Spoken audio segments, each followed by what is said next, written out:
No, they don't, they've done it 10 times. They did not. Hey, wait a minute. You just got to. Which one you use? Boy.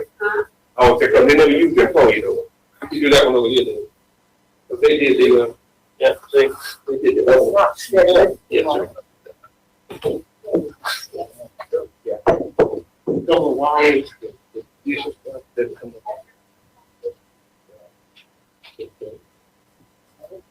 gotta get this to make this. You have to make it. So you get none of it comes up in here.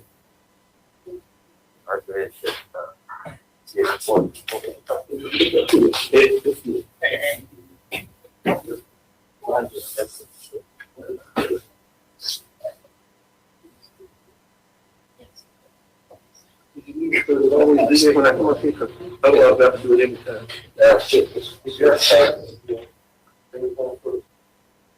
That's out for me.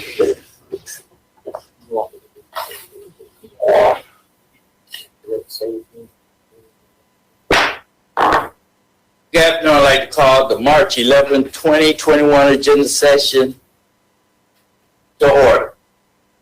At this time, I'd like Commissioner Tony Stewart to issue leaders an invocation and the pledge.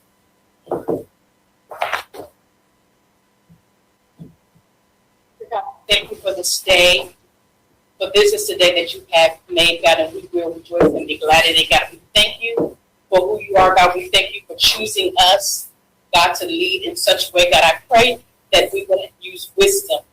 I pray that you would grant us clarity, guidance, and direction. Allow us to lead in a way that is pleasing to you. Allow us to be the best that we can be for all of the citizens of Cumberland County. And this we ask in Jesus' name. Amen. Amen. Pledge of allegiance to the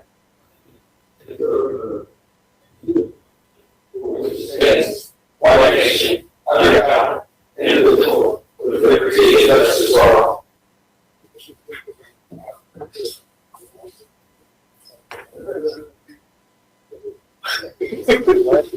Thank you, Madam Manager. Yes, sir. Good afternoon, Mr. Chairman and Commissioners. Good afternoon. Item number 1 is approval of the agenda, and I would respectfully request that the presentation, item 3D, is the health insurance plan that's going to be presented by Kevin Quinn. Based on some scheduling changes, I would ask that 3D be presented after item 4D, which is the Bracken State Sewer Project options. That's the only change that I would ask today. You have a motion to approve those changes. Second. All in favor? Unanimous. Item number 2 is approval of the minutes from the February 11th, 2021 agenda session regular meeting. Call for a motion. Second. Second. All in favor? Thank you. Item number 3 begins our presentation. Today we're honored to have Assistant District Attorney Billy West here to talk about the Assistant DA position that's funded by the county that serves as a liaison to the detention center. Mr. West. Yes. Commissioner Adams requested this item. Is there anything that you would like to say before we start, Commissioner Adams? No, I think that Mr. West and I thought he's done this. Mr. Grant is before him, and then he's done it a couple of years. And I think we just kind of missed a couple of years. And I think he'll tell us some good news in terms of our jail and our jail population and how we did doing coaching. Thank you, Mr. West. Commissioner Adams, thank you for this opportunity to speak to this group. Chairman Adams, I look forward to saying that to my good friend, and I want to thank the county for your Chairman Adams. It's a pleasure to think you've been working on so hard over the last 5 years, and the support the county has given us for that. So thank you for that. I'll try to be brief. Wednesday, I think we can be brief. Well, lawyers, that's difficult. This is exciting TV too. It's on during the ACC tournament, so I expect for us to have high ratings in the ACC cases, that's an alternative. Who's the state play next? Appreciate it. Appreciate it. It's a big spot, and good evening. I've got all my Carolina blue tie. Good as I can do. And in any event, I will get on this. I want to get three things briefly. The first is the saving and some statistics that we are able to accomplish because you provide us this assistant DA every year. Then I want to talk a little bit about our interoffice policy as it relates to pre-trial detention and how we're able to do those things each day because of this position that allow us to have. And then finally, I want to do a brief update on something that Commissioner Adams and myself and the others have been working on efforts to update our county bond policy. So I'll discuss each of these briefly. And I do believe y'all may have some handouts. You will have some handouts. I won't get the high points of those. I'm certainly not going to read those to you, but I'll hold it back as a guide. And, certainly, if you have any questions, feel free to interrupt me or wait to the end, whatever's easiest for you. But again, we want to thank you for allowing us for 15 years. I went back and looked. It's been 15 years since you first funded this position, back when my predecessor, Mr. Branis, was the district attorney. And what it allows us to do is we make an entry-level hire. Currently, a lady by the name of Caitlin Lacey is in this position. We make an entry-level hire with the position that you give us, and that allows us to have senior assistant district attorneys to spend their time, particularly Brandy Bruce, one of my most senior folks and hardest workers in the office, to spend their time working on jail issues on a daily basis. So we appreciate that. Many people in my office, probably 10 of the 24 or 25 that have been there, that are in the office, have been in this position at one time or another throughout their career. So this is very valuable to us.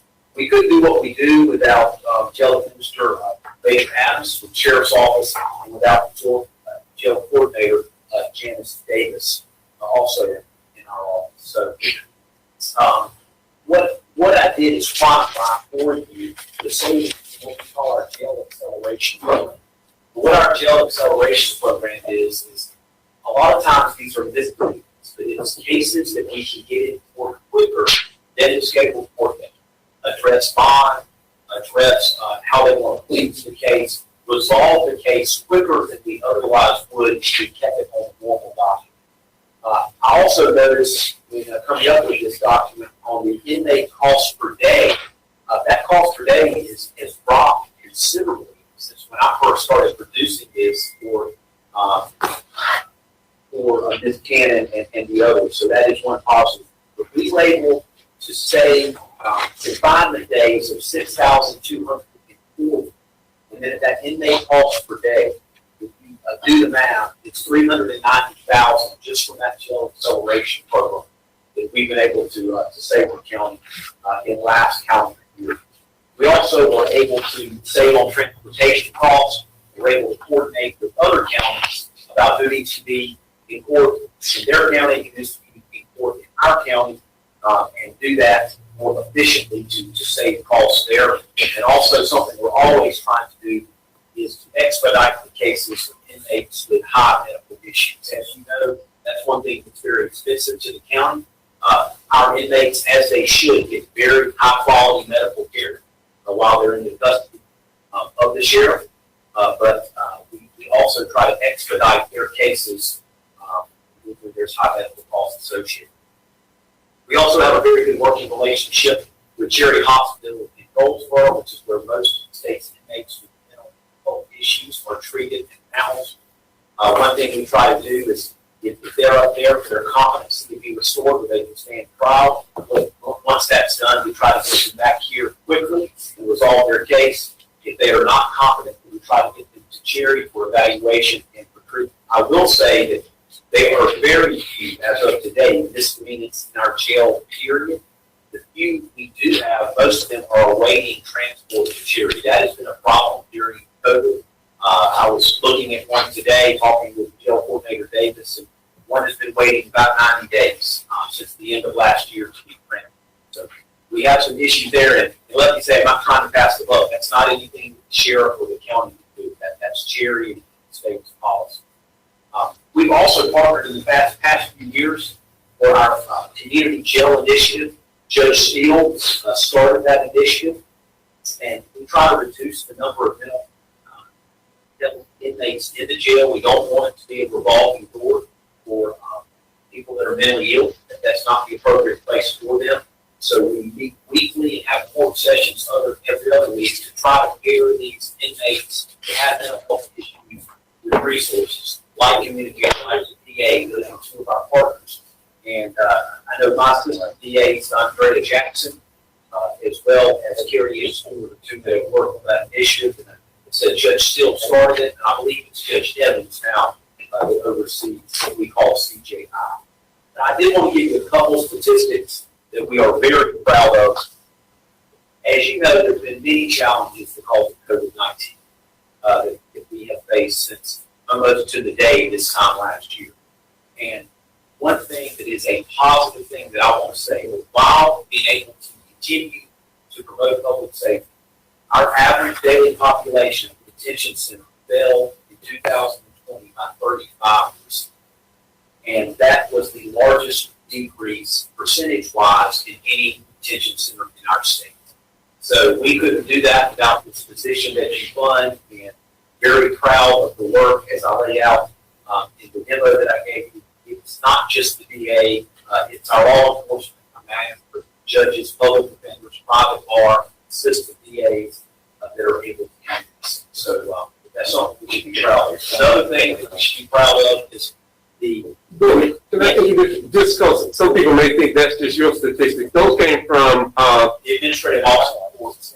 And another thing, I'm glad you brought them up. I was just getting ready to cite another statistic from the administrative office. They did an analysis of county backlogs because of COVID in all 100 counties of case backlogs, not in the detention center. And Cumberland was in the top 4 or 5, if we were not first, in not having a backlog as a result of COVID-19. In fact, I filled a call last week with the DA in Union County, the road area. He said, I looked at your numbers, tell me what y'all are doing because we need to. And so that, again, is a tribute. We've got a good team here. Judge King, Judge Emmons, Burke Scales, Black, and just the entire system. Of course, our sheriff. We've got a good team that works together to be able to accomplish some of these statistics. So we could not do what we do with this position that you give us without that. So I wanted to highlight those things. I did want to mention just a couple of things in our internal jail policy.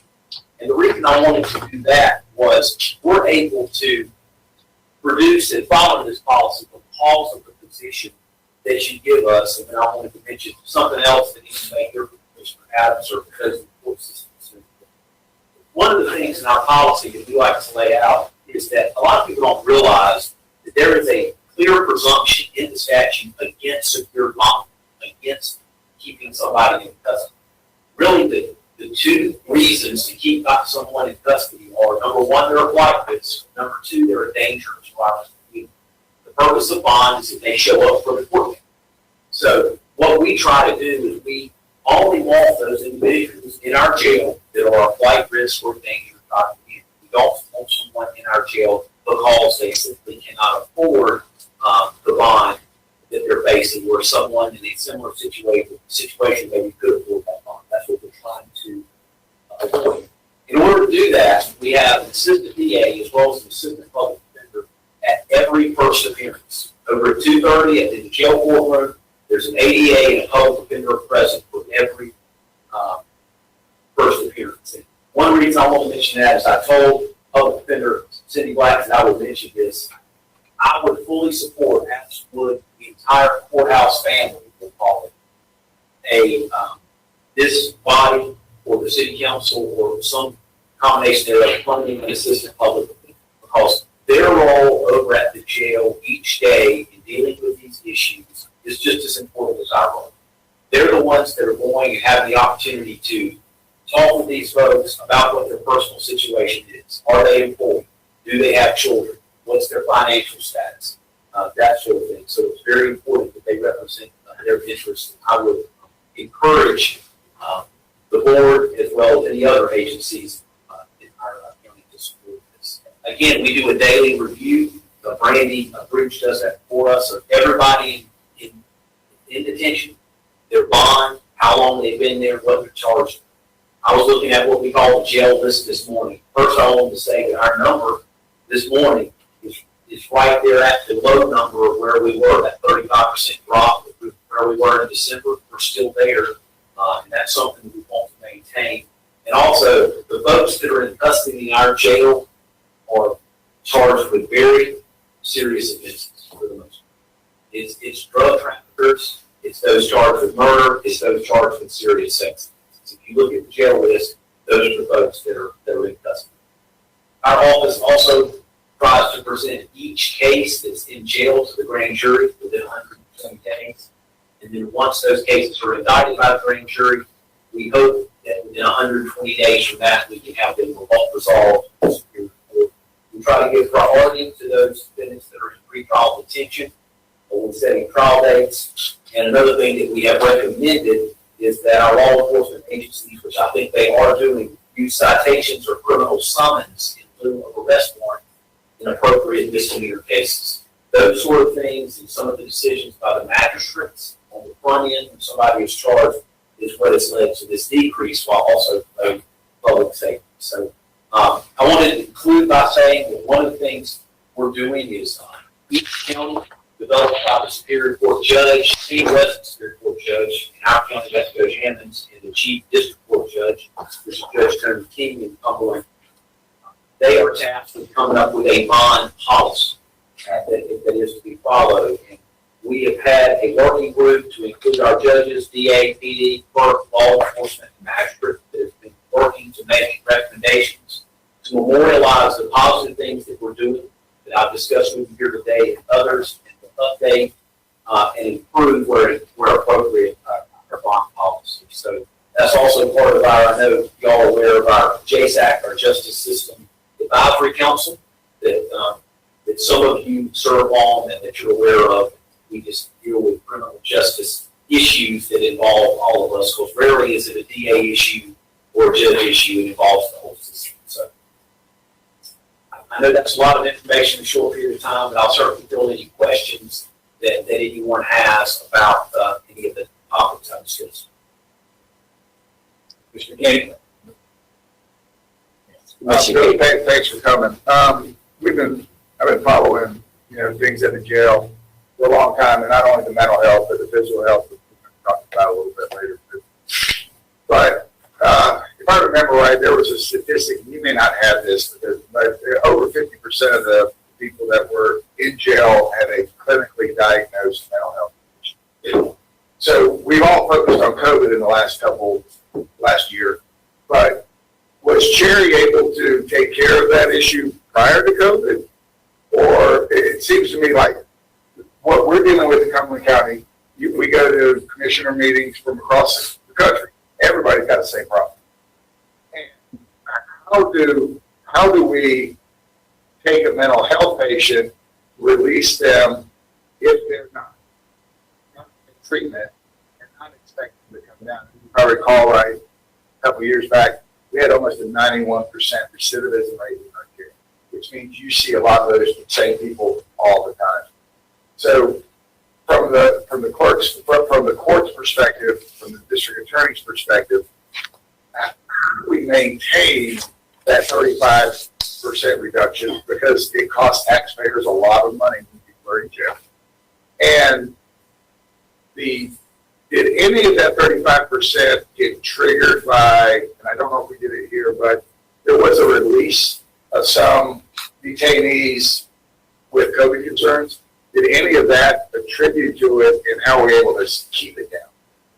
Good question. First of all, I think that 50% number is correct, and if you consider substance abuse disorder as a mental health issue, which I think it should be, I think that number is probably higher than 50%. The short answer is I don't know that Cherry has been able to address that issue, but I think this is on the state level, county level, that treatment of mental health and particularly substance abuse within our prison system should be a top priority, because that is why a lot of people are there with that dependency led them to a lifetime of crime in some way. If we can treat that underlying issue, then maybe that recidivism rate will go down some. To answer your question, on one positive note, is the releases that you're referring to, those are coming from the state level.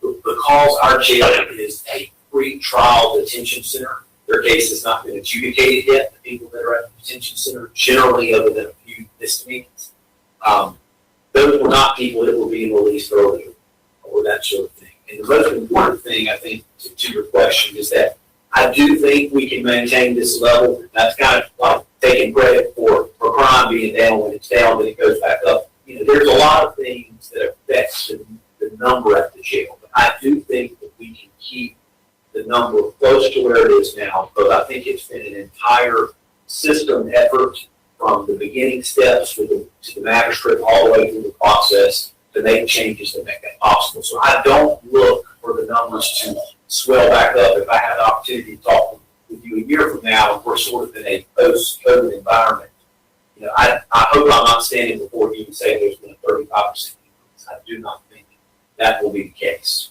But it's a good question.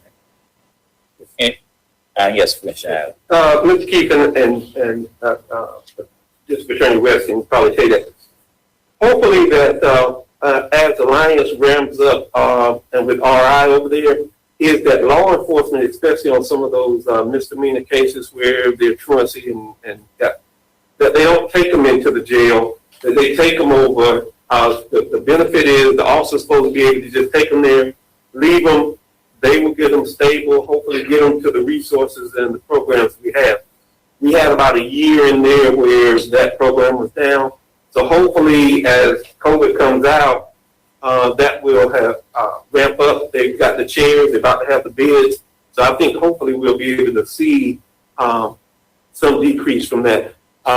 In some counties when we went to, the chairman and I went to some of those NACO things, they have a bright yellow line painted just before you go crossing into jail, because once you cross into jail, they're in the jail. That bright yellow line was for the officer to say, this is the last time I can take them for some mental health treatment, as opposed to take them into here. So hopefully, and I know that the sheriff and the chief have stressed that, and they are really on to that. So that'll be good. And yes, sir. Yes, sir, Commissioner Booth.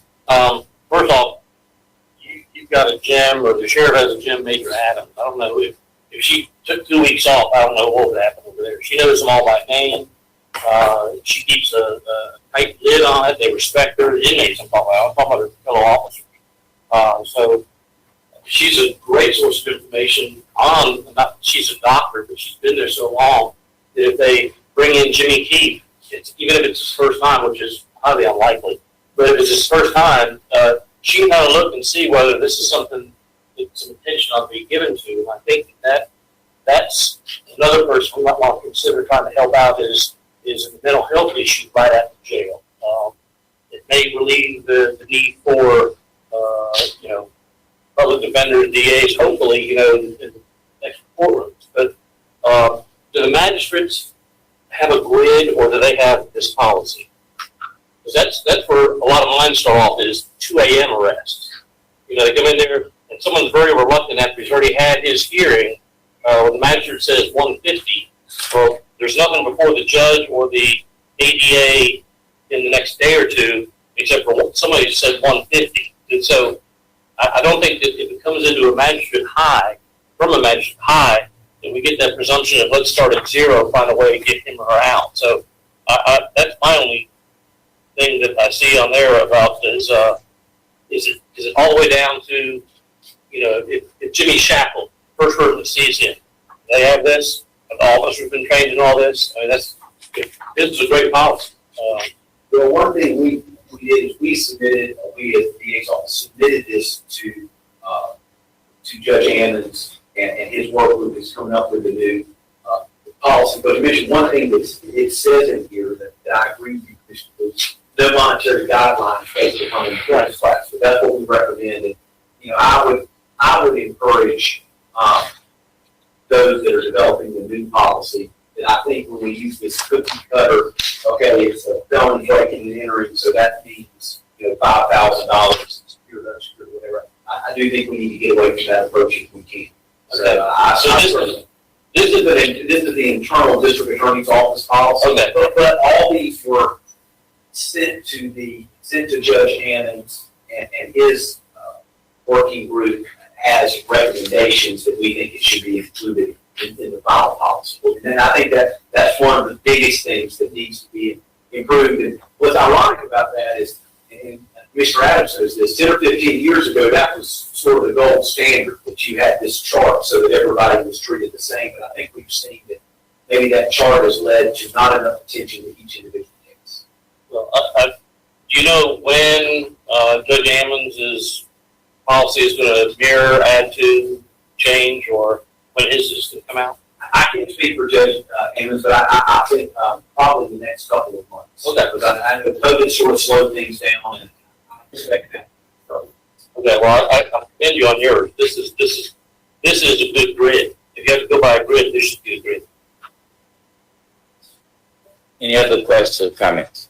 And I think you said recommendations, the public defender said recommendations, as well as the chief district judge, and they do it in consultation with each other, and they're the ones working and through that policy. Thank you, Mr. Chairman. Any other questions or comments? thank you for the opportunity again. Thank you so much for funding this each year. It really does make a difference in our office. Hopefully, I really appreciate what you do. District Attorney West, we thank you for what you do as well. Thank you for being here today. We appreciate it. Thank you for allowing me to add that, Mr. Chairman. Appreciate you. Thank you. Now we'll move into the consideration of agenda items. Item 4A is a request to amend Rule 15 of the Board's Rules of Procedure And so I would ask County Attorney Rick Norfield to present this item.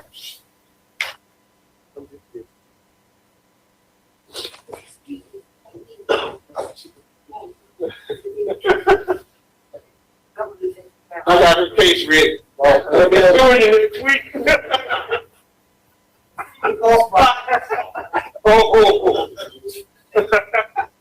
Nick, you're also that. I got you. I think the measure in the board's accommodation, and we're putting these things in our order, and it's really accommodating. I need to elevate this till 2 until about 2:30. The others need to ensure that there's a quorum at the audit committee next to a virtual meeting. So I will get that carried, but I'll be back in here in the streets. My attention. This first matter is a request. This was requested by Chairman Evans. It's a request to change the language in Rule 15 of the Rules of Procedure. Currently, the rule reads that the chairman shall state the motion and open the floor for discussion following a second to the motion. And that's in response to Rule 11, which is how the board takes action. Chairman Evans is requesting that that language be changed to add a second sentence, or 2 sentences. A member may speak only upon being recognized by the chairman. And in the third sentence, the chairman must recognize every member who requests to speak. Chairman Evans is requesting that change to clarify the powers of the chairman of the meeting. And any change in the rules of procedure will require 2/3 of the 5 minutes to pass. So that is the request. I'll try to answer questions. Chairman, any questions? Any comments? I thought he already had that power. I don't remember if they already needed to change. I thought the chairman already had that power to recognize who we wanted to recognize, and don't debate as long as he wanted to debate. Well, I like the clarification that everyone will get a chance to speak, but he'll be the kind of like the traffic cop, make sure everyone's, it's done orderly in the right manner. So I favor the clarification. I got a question. I am in support of this, but I don't understand the policy of calling for the question. Well, that's just a procedural aspect of for someone to try to cut off the debate. Right. But it takes a vote to do right. But it takes a vote, so if someone wants to speak, and they get cut off from speaking. Yeah. Well, this rule, would add a little better to that, this rule requires the chairman to recognize anyone that wants to speak. Any member. Yeah, excuse me. Okay. Mr. Chair, I think it clarifies, I'd like to make a motion to approve. All in favor? Go forward, we can vote on again, let's go forward to the, next agenda. The second item, and I don't think you need to introduce this one. The second item, this is a request from Commissioner Council. And this is a request to discontinue the practice of requiring a unanimous vote to move an agenda session item forward to consent agenda. If you recall, Commissioner Council was the chair back in the agenda sessions created. These were for her baby. And the original resolution that created the agenda session did not require that a vote be unanimous to send something forward. It just required, it really just restricted the action at agenda sessions to 1 of 3 actions. Voting to move an item forward as a consent item or an item of business, or sending it back to staff for further information. That's what it was, the resolutions. Somehow, over time, we have, the board has adopted a practice really of requiring a unanimous vote to move it on to consent item. And of course, that was done back before these meetings were broadcast. And now these meetings are broadcast, there's really not a lot of distinction between the office now and the office of a regular meeting. It's for all those reasons. It's Commissioner Council's request that the board formalize the action that was authorized under the resolution, which means that it not be a unanimous vote under consent agenda, just a majority vote. And I directly stated that, Commissioner Council. Any questions or comments? Commissioner Booth. Thank you, Mr. Chair. As you can see in the minutes, I think are attached to it. I was in favor of this, and I appreciate the fact Jeanette made a comment in there. This will be kind of a creature and being of all as we go, because what we're having is some meetings were anticipated. We have an 8:30, 9:30, 10:30. 8:30 was unanimous on 2 items, and then we had to middle around. If you were on the 10:30 meeting, you were really nailed because you were done at 8:40, and then you had to sit there for 2 hours. The 9:30 meeting, maybe it was the exact same thing, done in a half hour. So now everything could have been done by 10 o'clock. And so some people wanted to be at committee issues that they weren't on. So this gives us all together. My only issue was as we started this, and it was an entity, evolving. It originally says 8:30 a.m. Well, that was not successful. So we're here at 1. So that's good. I don't think that we have any competition for the tournament. That I don't think that we have a huge audience, but I don't think we have a whole lot of folks at 1 o'clock in the afternoon turning us on for that. Sitting down at dinner at night, or if they've heard something at work or something, we might have some folks at 6:45 hear or see something that they'd like to contact one, all, or none of us about. But I just see this is going to make these meetings shorter, and then instead of hashing it out here, maybe quickly, because it's just on this agenda, person that is on the short end of it then gets to the regular board meeting, requests to come off the consent agenda anyway, and has had even more time to get a few more books worth of stuff. So I see it lengthening our Monday night meetings and our Monday morning meetings, when I think this is the time to, Jimmy and I aren't wearing a tie, but, we're here doing business. So, I'm in favor of this. I'm not in favor of 4. That means by 1 vote, something was passed, and maybe some reconsideration for a week. Maybe someone's tires getting flagged, whatever it is. We've had some things in here where people said, I know I was for this committee, but I've reconsidered, I want to do this. So that by doing it that way, even if somebody wanted to change 7-0, they could still do it. But to go in 4-3, I think you're just gonna load the 3 up to really have all their stuff and have people standing in the doorway, and I think it's gonna lengthen our lifetime. So I'd rather hash it out here, and we all take off midday. Any more comments or questions? Commissioner Keith? When this all started, I was kind of a fan of the committee meetings. I liked it. I thought that we were a little bit more in touch, but at that time, I think Chairman Council liked the idea of combining everything, so supported it, and I've learned to do this, but by nature, it's called an agenda work session. It's not called a meeting, called a meeting. We've had meetings for, the first Monday and the third Monday for generations, and the work sessions have kind of been a floating thing that we can work around.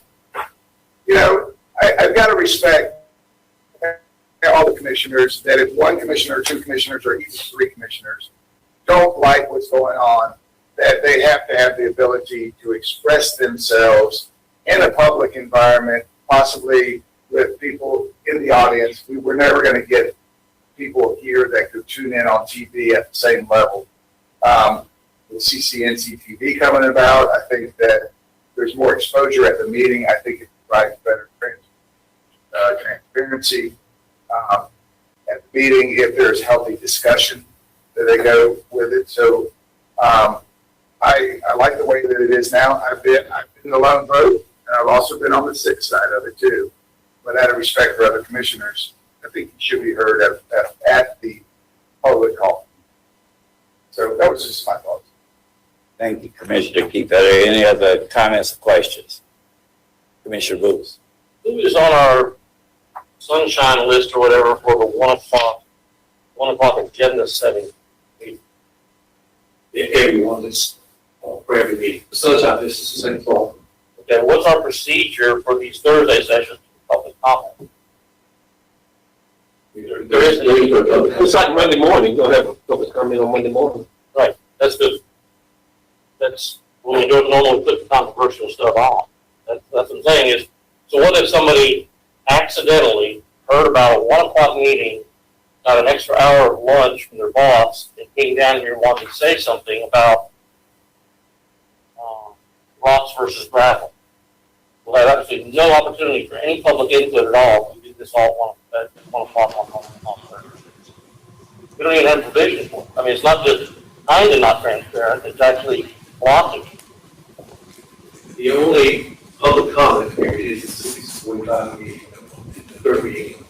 It'll be open. Commissioner Adams? If it goes on the consent agenda, any commissioner can pull it off the consent agenda. Regular rules. And even on this, I mean, this just moves it to the consent agenda, but people can still take it off the consent agenda on that Monday morning, correct? Even if this passes, still do that. Thank you. Attorney Moore, please explain to me the intent of this. Again, there was a question, Commissioner Council, she discussed with me. I think my understanding was that now that we're broadcasting these meetings, every commissioner has the same audience they may have at any other 2 meetings. For instance, these items today, or my understanding is there will be scheduled for the Monday morning meeting, not the Monday evening. excuse me, you're right, Monday, it is Monday, I'm sorry. So they will move pretty quickly. That's typically how we do it. It's a Thursday, then on Monday, then it's Monday evening. Okay. Could you explain that to me once again? I'm sorry. My understanding is that Commissioner Council thinks that now these are broadcasts. These are not broadcasts, and the other 2 regular meetings are broadcasts. There is not any advantage of requiring this to be a unanimous vote.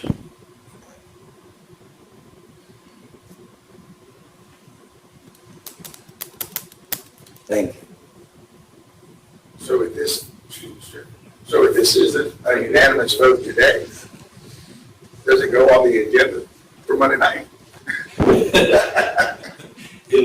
it will go to the agenda as the board directs. Okay, and then, what is that? It's all about how you make the motion. I mean, the motion is whether it goes to consent agenda or not when you make the motion, whatever it is. I mean, so it doesn't have to. I mean, you can make a motion that it passed, but it goes to the business section. I mean, it's, however the motion is worded when it comes around the table. Okay, any more questions or comments regarding this matter? Let's put it to the test. I make the motion that we just continue the practice of requiring a unanimous vote to move an agenda session forward and forward it to the consent agenda. That's my motion. You got a second? Yes. All in favor? Voting in favor, Commissioner Lancaster, Council, Commissioner Adams. Voting in opposition, Commissioner Keith, Chairman Evans, Commissioner Reese, Commissioner Stewart. So where are we now? To the county manager. Same color. I'm sorry, the county manager and I were discussing. Oh, yeah, it. So that's still a practice now. Yeah, if you didn't take any action, then it still remains practice. And I think Mr. Council really looking to just formalize what you're doing with this thing. The original resolution, it's the only resolution, didn't provide for this.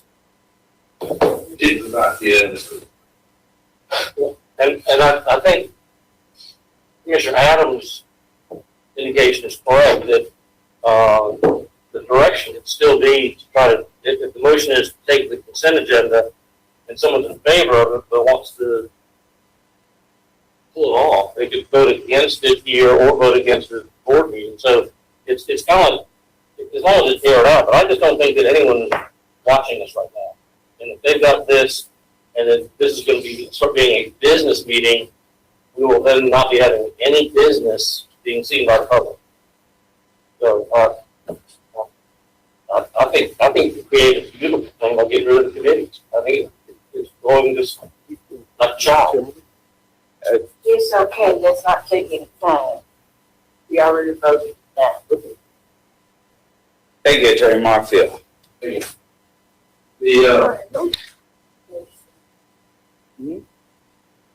next item, and this was also requested by Chairman Evans, pending a bill, House Bill 98, in this session, that was primarily sponsored by Representative Lucas and Bishop. It had several other sponsors from the state. It passed the first reading in the House in February 19th. And it's a bill to provide $1.5 million in state disaster funds as a grant to King Community Development Corporation to complete the Balsawood Village affordable housing subdivision out in Spring Lake. That's copy of that deal. This is not a county, the county did not request this. This came from the legislature. And this is simply a request from the developer, a request from the county to support this. Primarily, I guess, because this bill was also introduced back in 2019 and just kind of died. So it's a different approach now. This would use hurricane relief monies from all three hurricanes, as well as Spring Lake did suffer considerable flooding during all those hurricanes. So this is just a request. The chairman for the board to consider adopting a resolution to simply just endorse our full delegation to support the passage of this. Any more questions if you have? Any questions or comments? I'm in favor of it. I just wish that the storm area and you're building a balsa wood village. I think balsa wood is what those little planes used to be made out of with rubber bands. I think that's just the thing. I think that's just. I know, that's what I'm saying. I'd rather be just Stonewood Village, but no, I think anything we can do to help get folks back where they were before storm. Any more questions or comments? I want to support this also, Mr. Chair, but the most important part about this is, so the state still has money for hurricane relief? Why are we getting so much? So, Mr. Chair, I'll make a motion, we support the resolution. Yeah, second. All in favor? Unanimous. Thank you. Oh, you look at the other one first. Mr. Chairman, could we go ahead and, we don't have time for Brandon's statement, we'd like for Mr. Moorfield to be here for that item. Could he go down to item 4H, which is the request of the Human Resources Director to amend section 403, Veterans Preference of the Cumberland County Personnel Ordinance? Yes, ma'am. Thank you. Thank you, Mr. Chairman. And this, again, this is a request from the HR department. What it is intended to do is to bring the ordinance language for veterans preference to be consistent with the practice and the procedures that have policy that is done in terms of applying. And I have provided section 403 in the attachment with the red line version that shows the portion stricken out and new language on it. I'm glad to answer any questions you have. Are there any questions or comments? It sounds like it's wordsmith. What was the goal? Excuse me, Mr. Chairman, sorry, you didn't recognize me. Yeah, Commissioner Key. What's the goal here? Again, if you look at the language, the original language, it says the preference in employment for position of the county shall be given to. That's how the vision started out. What the practice and the policy that's in place as it has developed is that applicant for that position is sub-ordinance. It goes in and finds this stuff, which shall be granted preference provided the applicant is an eligible veteran. And it is in the highly qualified pool of candidates. It puts more limitations on who would be qualified. In other words, you would not consider a veteran just because they're a veteran. It's still being high qualified. I get that, but the second line is where it starts getting a little bit funny, where they won't be considered if they're getting a promotion. That, why did they do, are they a different position? That was, originally just said the preference to be according to apply in additional employment. But and it was never intended to apply to someone who's already an employee applying for another position in the county. That was what the original language was intended to be. This clarifies that it's just during the interview stage. The preference does not apply to the current county employee who asks for a different county position, which is certain. Something happened. Something happened to causes. I think that when people are similarly situated, the preference is in terms of getting into the pool, but then they ought to compete on a level like everybody else once they're there or in the pool. And not because you and I are equal, then you get that 10%, so you get bumped up and I'm out of a job. I think that's the intent. Preference is a strong word. Yeah, preference, you get that 10% because just, we're all citizens in the county, get that preference to get into the pool. But then you got to compete after that with everybody else. Yes.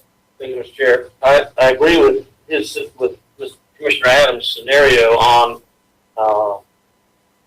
I'm a veteran, we both got hired in IT, and we've been working for 5 years, and there's a position open as a supervisor in IT. I think that whoever the person is that does it can then look at the two of us and decide. I think that's it. What about if I've been the veteran and a new position has been opened up altogether? Like an 11th position where there's 10.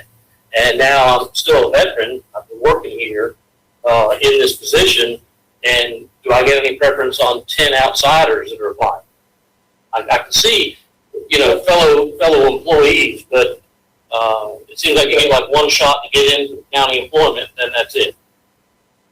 That's my only concern. Look at Mr. Chairman, you good chairman. Quick question.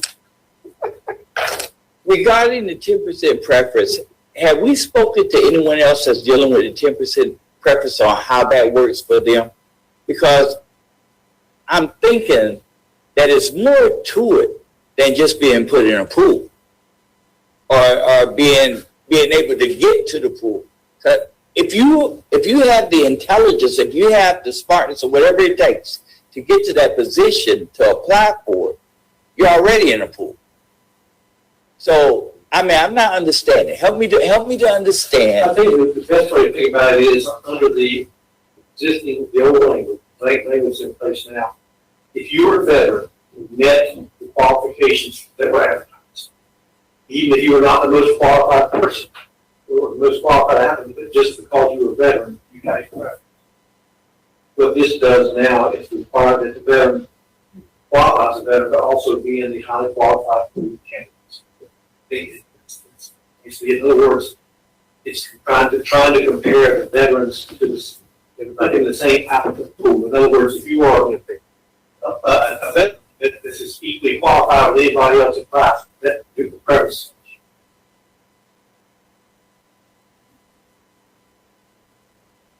So I'm still not getting me with that. Because we are a military town. And we do know that there are veterans that get a 10% discount just because they're veterans. That's not an account that you're talking about. No, I'm just talking about business period. And this is pretty much a business, right? So I think that, I don't know, I think that this might need to be looked at again. Because we want to do what's right for everybody. But we also got to keep in mind that we are serving a bunch of veterans too, a lot of veterans that have given so much for us to be able to serve. If that makes sense to you. Yes, I think because we are in a strongly veteran area, a lot of veterans here, that is one of the issues that most places that might be doing this don't have. I mean, we pretty much always have veterans apply for any position, sometimes multiple veterans, and then that is kind of, they're just trying to make sure that the ordinance still gives everyone at least, because they're on the same footing. Being a veteran is a different footing, but in other words, if you're a veteran, you don't get the job just because you're a veteran. You get the job because you're a veteran, and you're as qualified as anybody else in that applicant. Something's not still sounding right to me. Yes, Michelle. what I would suggest is that because this is the first time we're hearing this, that we table this matter and get a little bit more clarification so you can ask those questions and anybody can ask those questions. We can get it from HR. So I just will table this and then bring it back. One comment, I support you. Can I make a comment? Yes, Commissioner. In reading the text and depending how good your lawyer is, you have to be a combat. And that way, we had not comment had that served when there was a war, awards given. Yeah. It's just crazy. You serve in You served in county campaign president, that means you were getting combat. That language came from this state's language.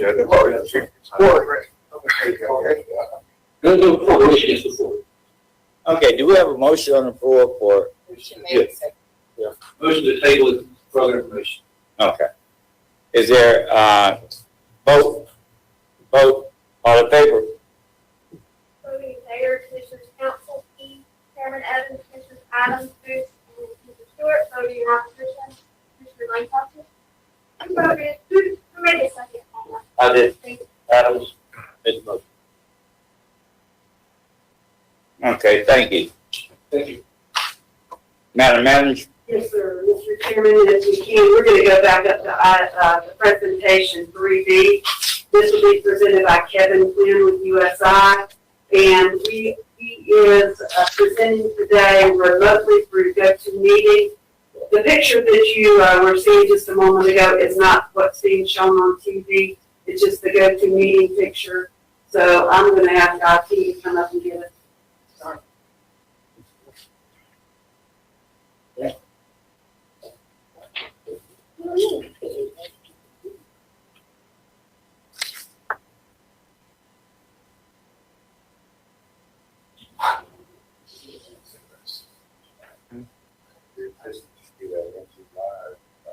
Kevin, you can share it. That's where they It's on there.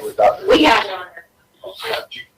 Oh, Good afternoon, Mr. Chairman and Commissioners. As Amy stated, this is Kevin Quinn with USI. We're going to present the overview on health insurance claims results, and he'll be making a couple of recommendations that will help the county in saving more money in fiscal year 2022.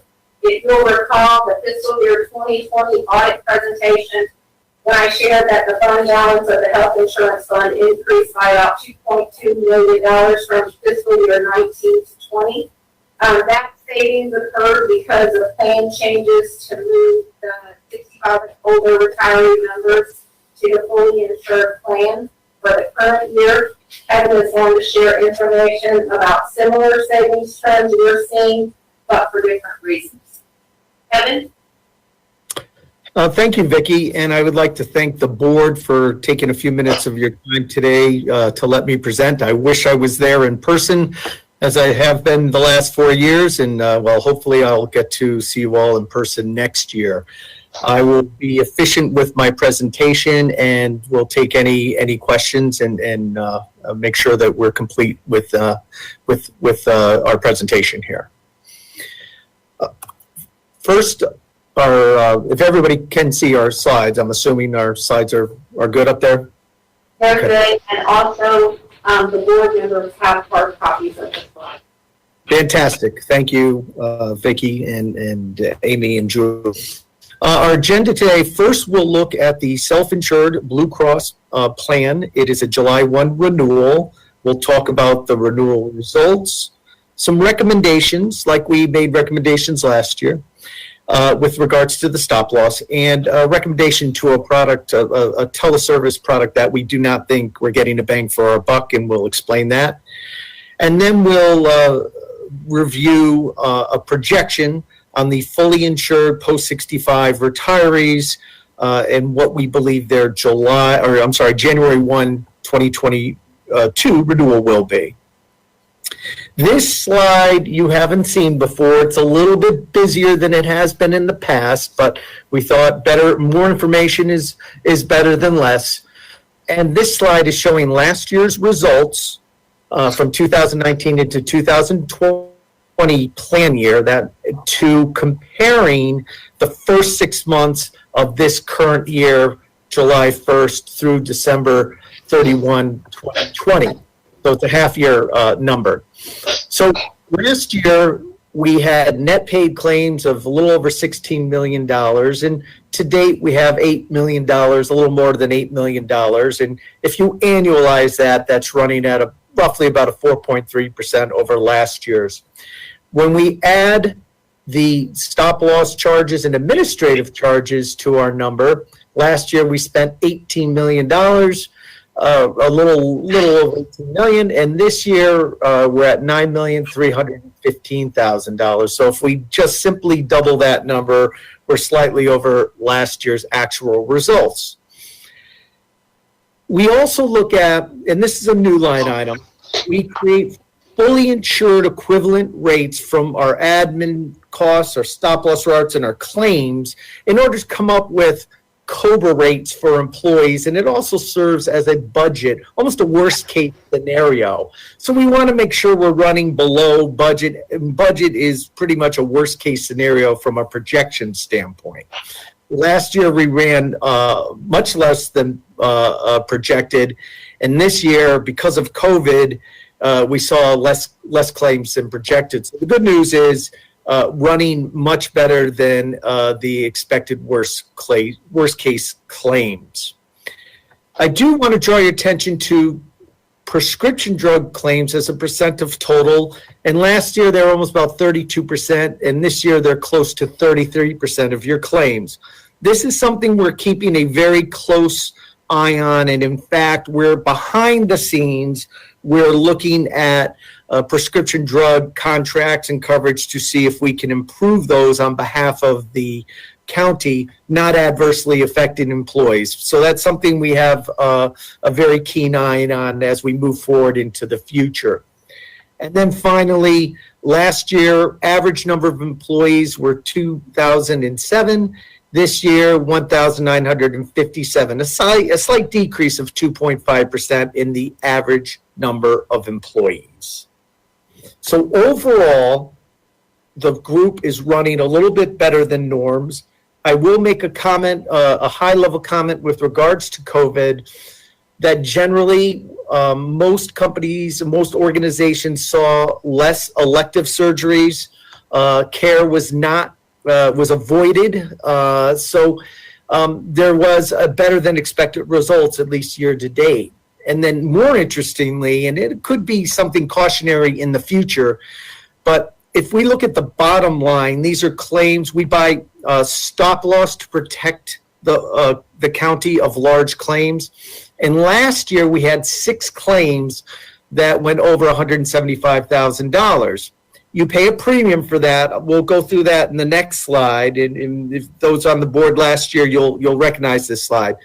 But the Blue Cross paid $1,152,000. If you didn't have that protection, you would have paid that through your claims. This year, very interesting number, we have no claims so far that have hit the stop loss amount. Now, again, this is only the first 6 months of this year, and we do believe COVID might have had some impact here. This you may find some interest in is we want to look at the large claims because that can affect your costs on a go-forward basis. And to summarize, we had no claims that hit $175,000. We had a certain amount of claims, only 13% in this pool, and usually we see 20, 25%, even 30% in this middle bucket to come to your new net paid claims, again, 6-month basis. Then when we look at the current 6 months, here's how these numbers broke down. In 2 of the 9 large claims actually terminated.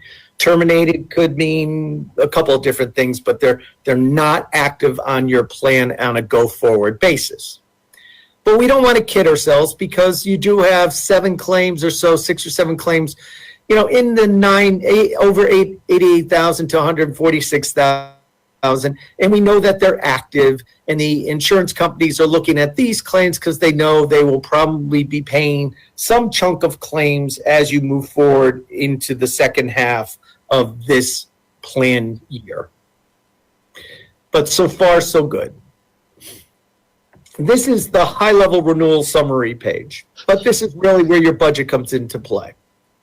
Currently, on the top, I'm on page 5 now, $19 is the administrative cost that Blue Cross charges the county. It used to be 21, we negotiated it down, and we've been able to negotiate that flat for the last few years. That's for Blue Cross to pay their employees, to pay the claims, and adjudicate the contract. The second piece of the charge is the stop loss charges, $61.77 times the number of employees in your group. And when you add up administrative costs and stop loss charges, currently we get $1,882,000. This is your hard dollar cost. So if you paid no claims, we'd expect you will definitely pay $1,882,000.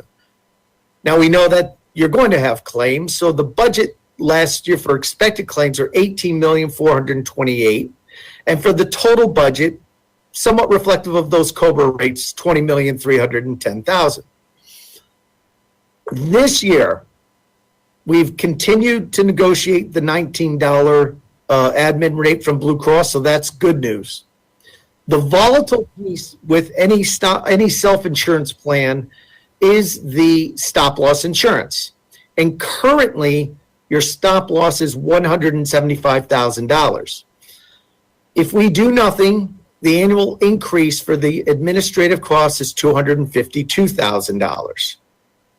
Claims are projected to be pretty much on target from what we projected last year.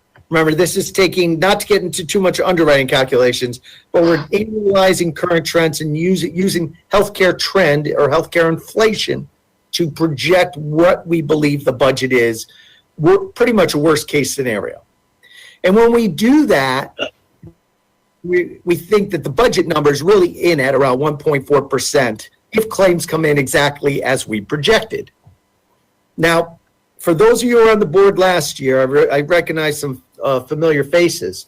If you recall, we had $150,000 stop loss, and we made the observation, USI, that organizations of your size generally have much higher pooling levels. So we said, what if we increase it to $175,000? We saved about $250,000. But we were betting is that we wouldn't have 9 claims of $175,000 because that means the county has a potential to pay $25,000 more per every claimant up to $175,000. Well, if you remember from the last slide, you had 0 claims so far. Now, we know you're going to have some claims. Generally, over the past years, we've seen 5, 6, maybe even 7 claims that have hit the numbers of 150 to 175,000. So far, you have 0. So we do not believe if you would need to have 9 claims going to lose on your last year decision. So you made a very good decision last year. This year, we have another suggestion with regards to these observations. What happens if we move the stop loss to $200,000? Well, again, you save $231,000 in hard dollar costs. So what does that mean? Again, 9 claims would have to hit $175,000 or less for you to break even or win. 10 claims or more would have to hit $175,000 for you to not take for you to have paid a little bit more. So our recommendation to the board is that we feel strongly, and this is not just Kevin Quinn, it's Kevin Quinn and USI and our actuaries and our underwriters and our analytics that have 150,000 companies in these analytic databases that review stop loss trend numbers, stop loss costs, and stop loss probability with regards to making recommendations whether a client will win or lose if they increase their stop loss level. And I will say on the side, on a little opinion side, insurance companies are not in to lose money, they're in to make money, and we are here to make sure they don't make too much money. And we think that the stop loss level puts more money back in Cumberland County's pockets. And then one more thing, and then we'll have some questions, and we can go back to whatever you would like to dive a little deeper in. MD Live is something we put in a couple of years ago. It's teledoc. It's calling on the doctor, virtual doctor calls. And we thought it was a very good idea. Most companies of your size have a teledoc or MD Live type program. It's telemedicine. And they do charge you. It's not for free. But the experience for the employees is that hopefully that they don't have to go into a doctor's office. They can get care at a discounted amount. There's incentives for them to use the teledoc. And once the pandemic hit, we saw an unbelievable increase in teledoc activity, but we didn't see it on Cumberland County, interestingly enough. And with talking with the county and with Amy and Vicky and Julie and the team, you have a lot of people there that are very much attached to the clinic and do use the clinic. And doctors' offices, because of pandemic, have switched their delivery service to accommodate to a telemedicine review. So where this was prospectively looking as a very modern thing that companies were slow to adopt, with the pandemic, because your organization has your clinic and doctors adapted to telemedicine themselves, we just didn't see the activity that we anticipated with regards to Cumberland County. And what we realize, it's not a lot of money. You're spending, $20,000, $22,000. But the average cost based on the number of visits is $296. So for a primary care doctor visit, it should be $100 or $120 or less than that. And so we looked at this closely. We look at everything, and although this isn't a lot of money, it's something that maybe we table for now, save the county some money, and we could always put it back in if we thought that there was such a need. But it's unique from the standpoint that you have the clinic on site and that doctors have accommodated with the pandemic and have moved to on-site or telemedicine activities with their clients.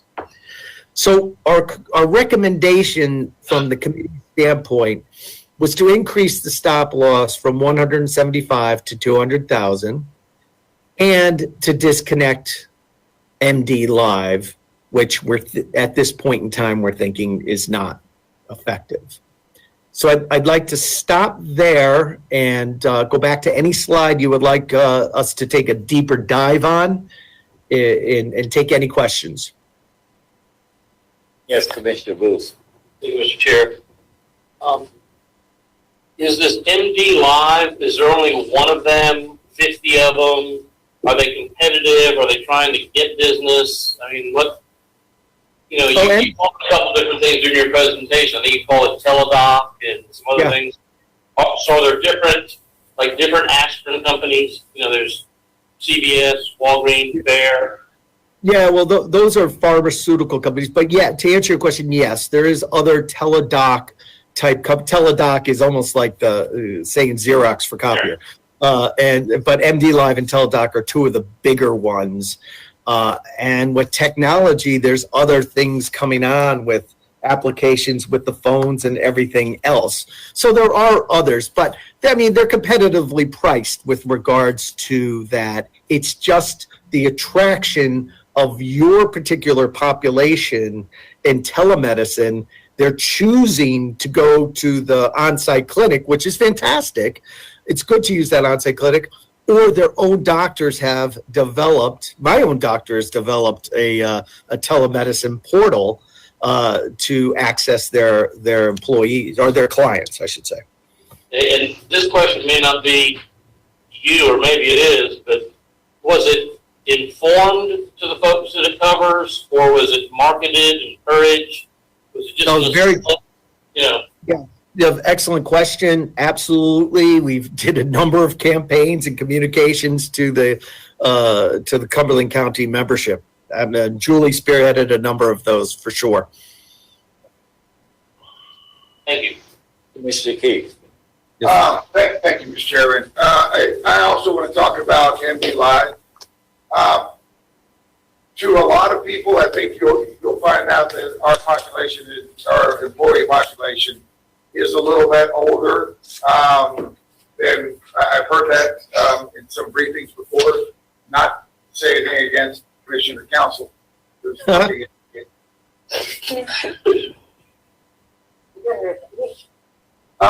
Is this an age-driven thing?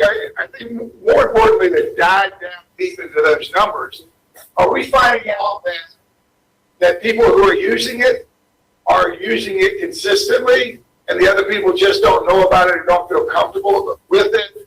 It's kind of like eBay the first year. It's not as big as it was then. People swore they'd never shop on Amazon, and now they're keeping UPS and, inviting the UPS guy to dinner because they know him so well. But anyway,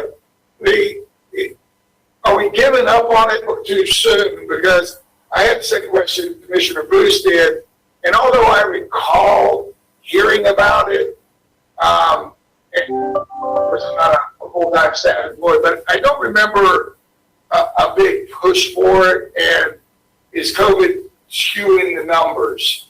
Because I believe that medicine will be going into this manner. It does seem a little high But I'm more interested in, are the people that are using it repeatedly for the convenience, or do we know that each? I think the number, we can't find out the individuals because it's with HIPAA and privacy. And there's not enough numbers compared to your population.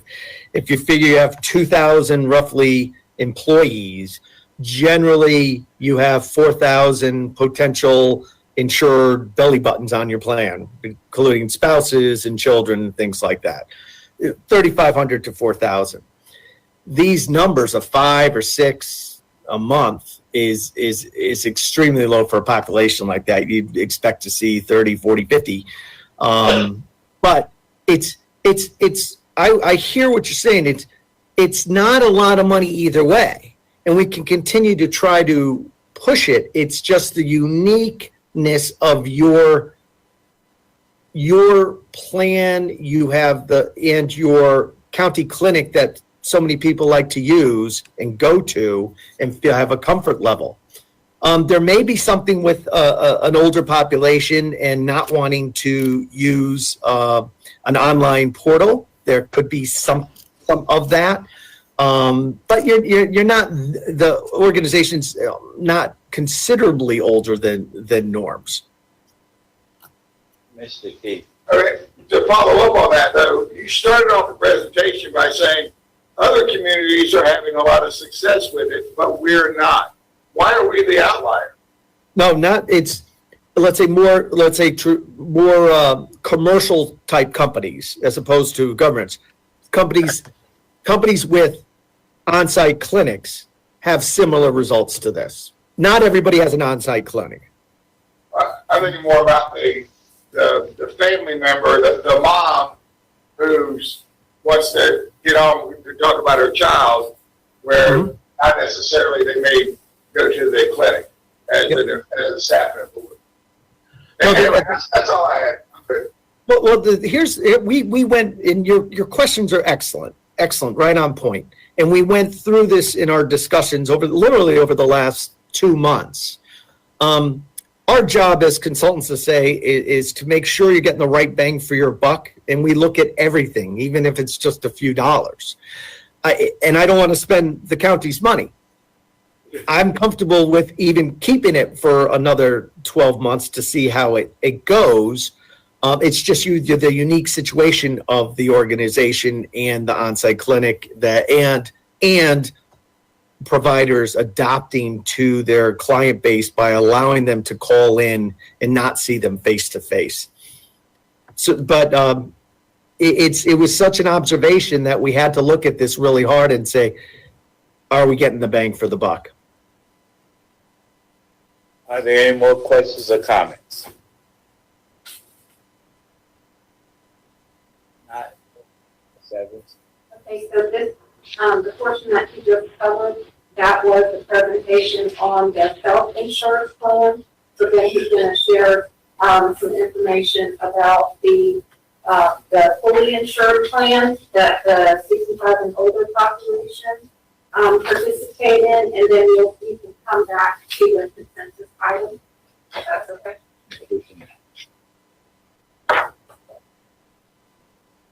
And then can you go to the next slide? On ambulance. Yes, sorry. I couldn't hear you. I'm sorry. So this slide is a projection. Actually, for any of the board members who weren't here a couple of years ago, the employee population was embedded into the Blue Cross Blue Shield fully insured or self-insured plan. And we realized that administrative and stop-loss costs inflated the costs in the retiree, the post-65 retiree bucket. And there are very good specialty programs out there that are on a fully insured basis. And basically you were spending $3.2 million in this retiree bucket. And now it's been at about this $1.8 million cost for the last few years. And generally, and we said this a couple of years ago, that Amwin's trend calculation on their rates is generally 4 to 6%. So for projection purposes, we are putting in a 5% projection costs, which comes to $92,000. You're a far cry from the $3.2 million. You need the 5% cost for the next 10 years to get back to where the 3 million. Also, that helped with the GASB 106 calculation as well. So this is performing as we expected. And last year, as a reminder, we actually reduced the prescription drug single copay to $0, which was an enhanced benefit because the on-site pharmacy had a $0 copay, and we couldn't bring that into the program, so we brought it to everybody. And 75% of the retirees do fill their drugs on a tier 1 basis. So we know that was well received by the retirees, and it was the right move. Okay, so that's all for the 65 and older plan. Does anybody have any questions about that? Okay, so what management is recommending consensus to increase the individual stop loss amount from $175,000 annually to $200,000 annually, which will provide an estimated fixed cost savings of about $231,000. It will take 901 members reaching over 200,000 stop loss for this not to be cost effective. Also, discontinued participation in MDY, which has resulted in paying for claims at a fiscal year 2020 rate of $296 per service, as compared to $100 when the member can see their own doctor with remote access being more widely available. With consensus, we plan to move these items forward to the March 15th Board of Commissioners meeting, and from there we'll incorporate the changes into the fiscal year 2022 budget. Okay, there a motion for this? Motion to accept. Is there a second? Is there a second? Mr. Council, second. All in favor? Thank you, Ms. Edwards. And then thank you. Thank you. Thank you so much. Thank you, Amy, Vicky, and Julian. Thank you for the board for giving me a few minutes today, and I hope to see you guys next year. Take care. Thanks, Kevin. Bye now. Madam Manager. Mr. Chairman, since Attorney Moorefield is still in this meeting, I would like to skip item D. Mr. Moorefield actually presented the bracket case item in December. It'd be Mr. Jackson providing the overview, but we will need a legal perspective. So with your permission, we'll move to item 4E. That's fine. It is the Workforce Development Memorandum of Understanding with Mid-Carolina Council of Governments. Assistant Manager Tracy Jackson will present this item. Fantastic.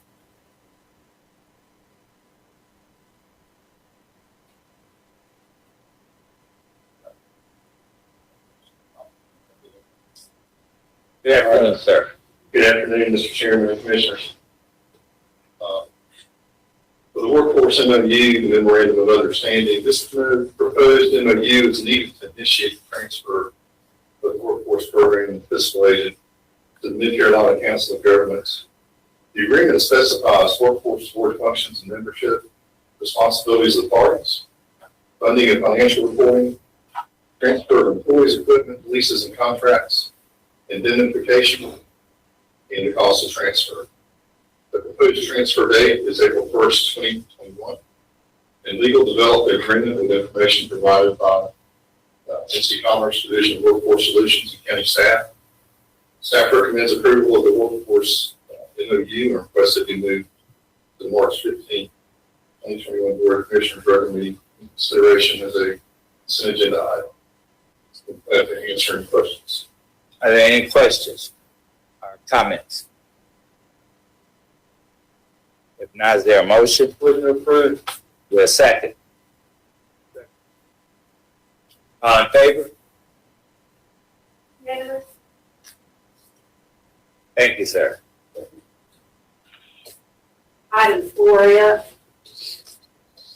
is the 3-year homeless strategic plan update. I'm going to ask our community development director, Ms. Dee Taylor, to come forward.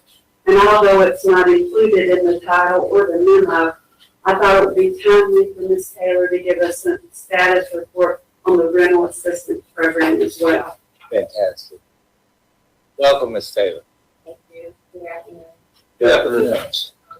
As you recall, at the January 19th Board of Commissioners meeting, the board did approve the issuance of a requestable proposal to seek a consultant to analyze the programs and services that are currently being implemented in our community, and to for the consultant to also prepare a actionable 3-year homelessness strategic plan that would also entail recommendations by them for improving the homeless service delivery system in our community. The request for proposal was issued on January 19th and had a deadline of February 19th. And although we received quite a few inquiries in reference to the request for proposal, only one company submitted a proposal. The selection committee did evaluate and review the proposal that was submitted and felt that this organization, which is Work Code Consulting Incorporated, was well qualified to perform the services that were outlined in the request for proposal. So the Work Code Consulting Incorporated have a combined experience of over 100 years in homelessness and housing. They have provided training, products and services across the U.S., Canada, and even Australia. They're recognized nationally in providing training excellence, especially with the National Alliance to End Homelessness. And they have actually provided training and strategic planning in communities, even within North Carolina, to include Winston-Salem, Raleigh-Lake area, City of Asheville, and so forth. So the contract term begins on March 15th of 2021, and the tasks outlined in the contract are expected to be completed by June 30th of 2021. So based on the cost value, this contract can be signed by the department head, but I just wanted to bring this item before you, just to provide you an update on this project, and I will be providing monthly updates as it progresses.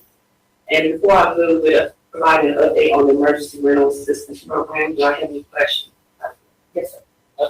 There's no way in the world you would know this with all their credentials out there, but could you ask them, just in your next communication, anything that is similar to us, size, demographics, geographic, what's the one they think is their most successful? What are they most proud of anywhere that I might be able to try? So not in Australia or something, but I mean, give us 2 or 3 of their most successful programs. They got 100 years combined experience. They've got to have some real ones that you're really happy with. I don't mind copying. Any more questions or comments?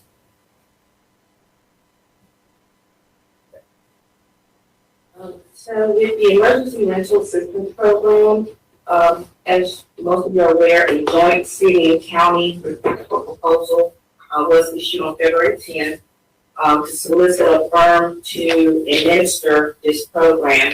The deadline for the proposal submission was February 26th. The evaluation committee met last week to evaluate 5 proposals that were received. These proposals came from firms, some within North Carolina and some outside of North Carolina. There were none locally within Fayetteville, Cumberland County area. However, the committee is pleased with the response that were received in reference to the emergency rental assistance program. Where we are now is the selection committee is near completion of this review. There were some questions and clarifications that were sent, to some of the, proposers. Once we received those back, they had a deadline of Friday to respond. It is expected that, contracts will be, presented within the next couple of weeks, for the city council. Do I have any questions on what they expect? Any questions or comments? If not, thank you, Ms. Taylor. Madam Manager. Yes, sir. That brings us to item 4G, and this is a contract renewal with Southern Health Partners to provide healthcare delivery services at the Cumberland County Detention Center. And our finance director, Vicki Evans, is going to present this item. Welcome back. Glad to be here. Southern Health Partners has been providing healthcare services at the detention center since July 1st of 2017. Each year since the contract was awarded, SHP has increased their base contract fee by 2% in accordance with how their RFP was submitted. For fiscal year 2022, the proposed base contract fee totals $2,643,814.30. 5 years into the contract, that amount is still lower than the next lowest bid, which had an annual cost of $3.99 million and lower than the $3.5 million fiscal year 2017 actual cost of the health department providing services. After receiving the renewal letter from SHP, I reached out to the sheriff and the public health director to ensure that SHP services continue to be satisfactory, and both said yes. And so for all those reasons, management is recommending this item be included as the consent agenda item at the March 15th Board of Commissioners meeting, where we will be requesting approval of the fiscal year 2022 contract renewal, which includes a 2% increase over the current year base fee and per diem rate. Thank you. Are there any questions or comments? Yes, Commissioner Booth. Thank you, Mr. Chair. Other than just saying, question is SHP still doing their job? Is that all it was, or is there anything that they would recommend changing or focus on, or if they had $1 to spend, they would spend it 50 cents here, 50 cents here, 25, 75, or anything? They were just yes or no? To the sheriff and the public health director, they said that they were satisfied with their services and were agreeable with continuing with them for another year. Okay, thank you. Yes, Commissioner Adams. How do we determine the per diem rate? I mean, the per diem? Because I guess at any particular point in time, it's up, it's down, it could be above that, could be below that, so. You mean the per diem? Okay, so per diem, Greater than there's an average, yeah, so there's an average daily population of the detention center Right. daily. So monthly, that average is taken and compared to the max of 778. And so if it's greater than 778, then the per diem rate kicks in. If it's lower, then we don't pay any increase. And we haven't been at this rate. Right, that's what I was just trying to figure out. Yeah, we haven't had to pay that since the first year of the contract. Thank you. But Yeah, thank you. Any other questions or comments? Yes, sir. Ready to make a motion to accept the SHH contract renewal, SHP contract renewal. Okay, one second. Are we finished with questions and comments? So let's have the motion, sir. Commissioner. Prepared, I'm making a motion that the SHP contract renewal, that's the motion. Is there a second? Second. All in favor? Unanimous.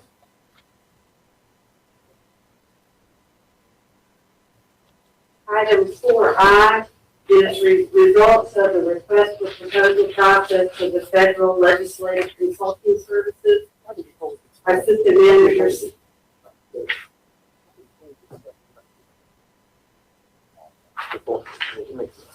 Assistant Manager Sally Shutt will present this item. Good afternoon. Last month, after your agenda session, we issued a request for proposals on February 22nd with a deadline yesterday at noon. That was for federal legislative consulting services. We received 7 proposals. 6 of those proposals were responsive. The fees range from $60,000 a year to $188,000, over $188,000 a year. On page 2, you'll see that the lowest bid came from the Ham Consulting Group, and also the firm that is under contract with the City of Fayetteville. They've been under contract since 2019. It is a 3-member team. 2 of the team members have worked as lobbyists for Cumberland County, Fayetteville, and the Chamber from 2005 to 2014.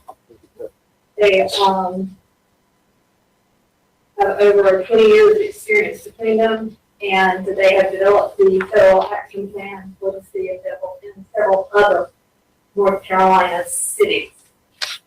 They also are under contract with the North Carolina Association of County Commissioners. You can see the other 5 agencies listed. We listed their fees, their qualifications, and their correction service. Okay, are there questions or comments?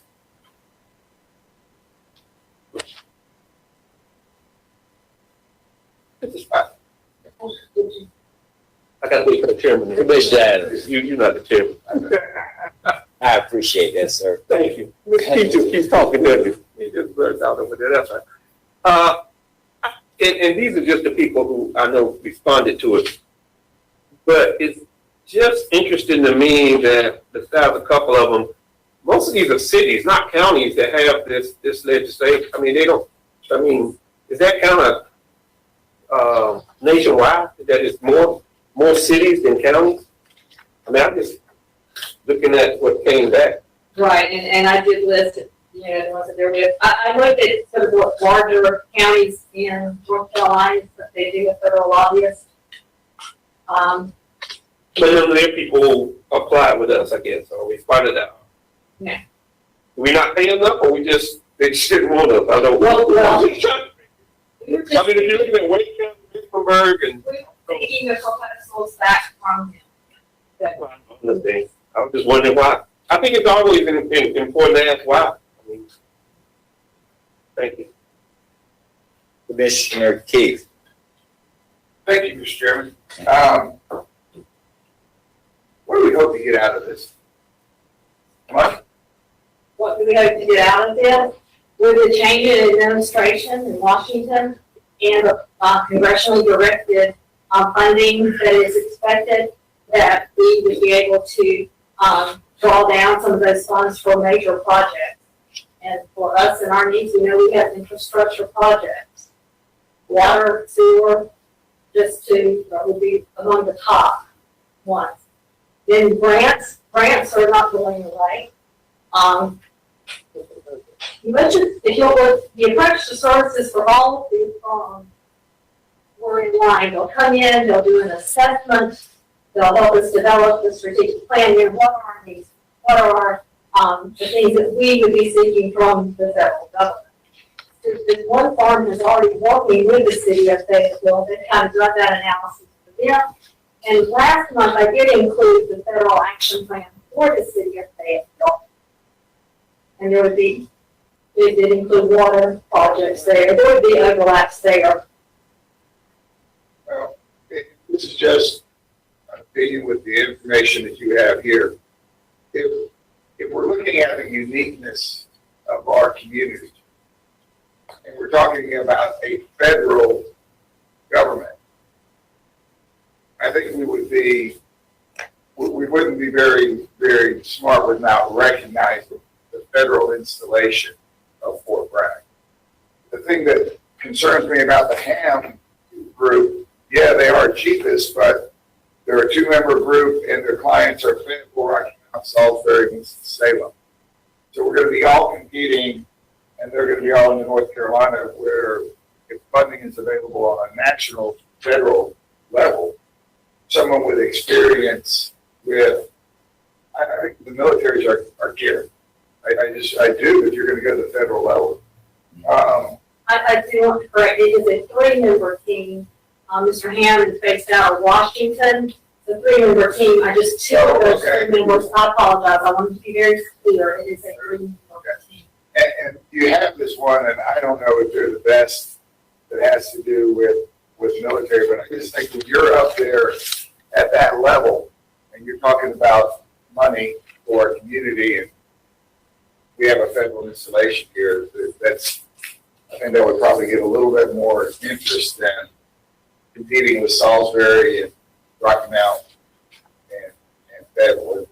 If we get in with the same one from Fayetteville, it's going to be like someone fishing with two poles. You know, who are you going to give your attention to? Just one commissioner's opinion to throw out. Commissioner Adams. Thank you. I would add this. We had them from 2005 to 2012. What did we get? They list over $90 million in projects. For us, for Cumberland County? Yes, they included that in their RFP. Yeah, that's what, I think that's important. I think that's Yes. important to know. So I think so they, from 2005 to 2012. They were members of the Ferguson group at that time. Okay. Yes, over $90 million in projects back to the county. So for $60,000 a year, we got $90 million. So why did we stop? I mean, why did we stop? I mean, I'm getting $90 million. I'm paying out 65, whatever that is. Is it verified now? Huh? Is it verified now? That's what she told me. I don't know. I guess they verified the numbers. I don't think that we did that, but and maybe we won't hear. None of us were here, but I was just wondering why we would stop you. Oh, that's a good thing. I just saying, I was here. Yeah. And I remember you had some financial expenses. Oh, okay. All right. That's another consultant, but then You wish to know? the administration changed up in Washington and earmarks went away. And then it became more dealing with the agencies. So when we go to visit, we would go and meet with EPA or DOJ, and it became more grant focused. And at the time, the board directed management that we should pull away from consultants and put the focus on going after grants. You would hire a grant writer back then? So how are we gonna get grants if we didn't have anybody writing the grant? Okay, never mind.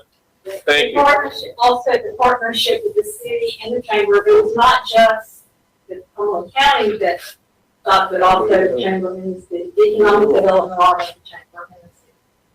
Commissioner Booth. Did anybody other than send you in anything under this, on the first page, Merchant McIntyre Associates? It's $30,000 more a year. They serve exclusively county, cities, and nonprofits.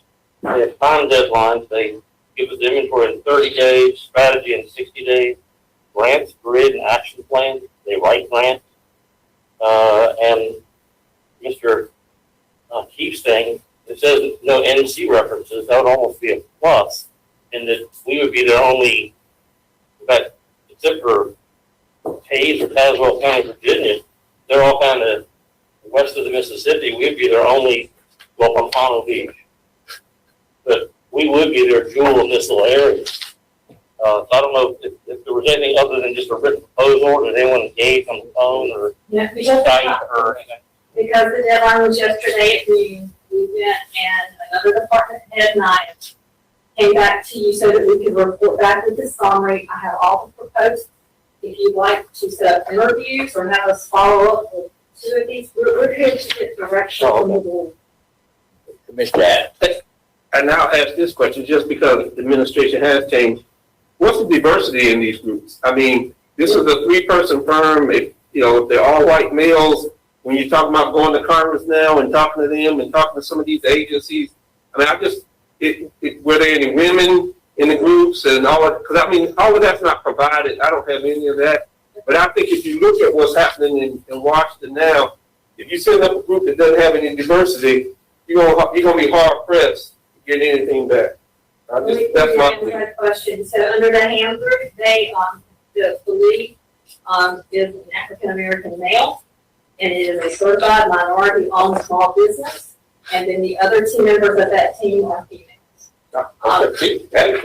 And the one of the female leads for business is a certified, business with North Carolina, a woman-owned business in North Carolina. Again, our lead is based out of Washington. Also, I will say, they are participants with the North Carolina Association of County Commissioners. They attend the NACO meetings, the ICMA meetings. So, I just think that's important information to know when. this is part of the RFP. I agree. What was the breakdown on Merchant McIntyre? On the top, if we didn't know specifically, I don't know if I can get that and come back. What with the women? Well, why did you ask one but not the other? They were all asked that. They refused to answer? Yes, sir, I just didn't, I didn't notice, so if they said no, they said yes, I would have noted it, so therefore it must be a no. Any more questions or comments? Well, I've narrowed it down to Merchant and Ham, but Glenn's questions on the Ham, you know. I'm with the Ham people. Yeah, I go with, I mean, reality, I'd go with the Ham group, but I hate that I don't know anything about Merchant. Any more comments or questions? Yes, ma'am. Would you like me to name the three leads for the Ham? Commissioner Council had a question. Ron Ham. No, we seem to know everything about them. That's what I'm saying. They either answered everything or at least were inquired. She already asked her question. Yeah, the Ham, I know. Oh. I thought you had already asked you a question. I'm sorry, Commissioner Council.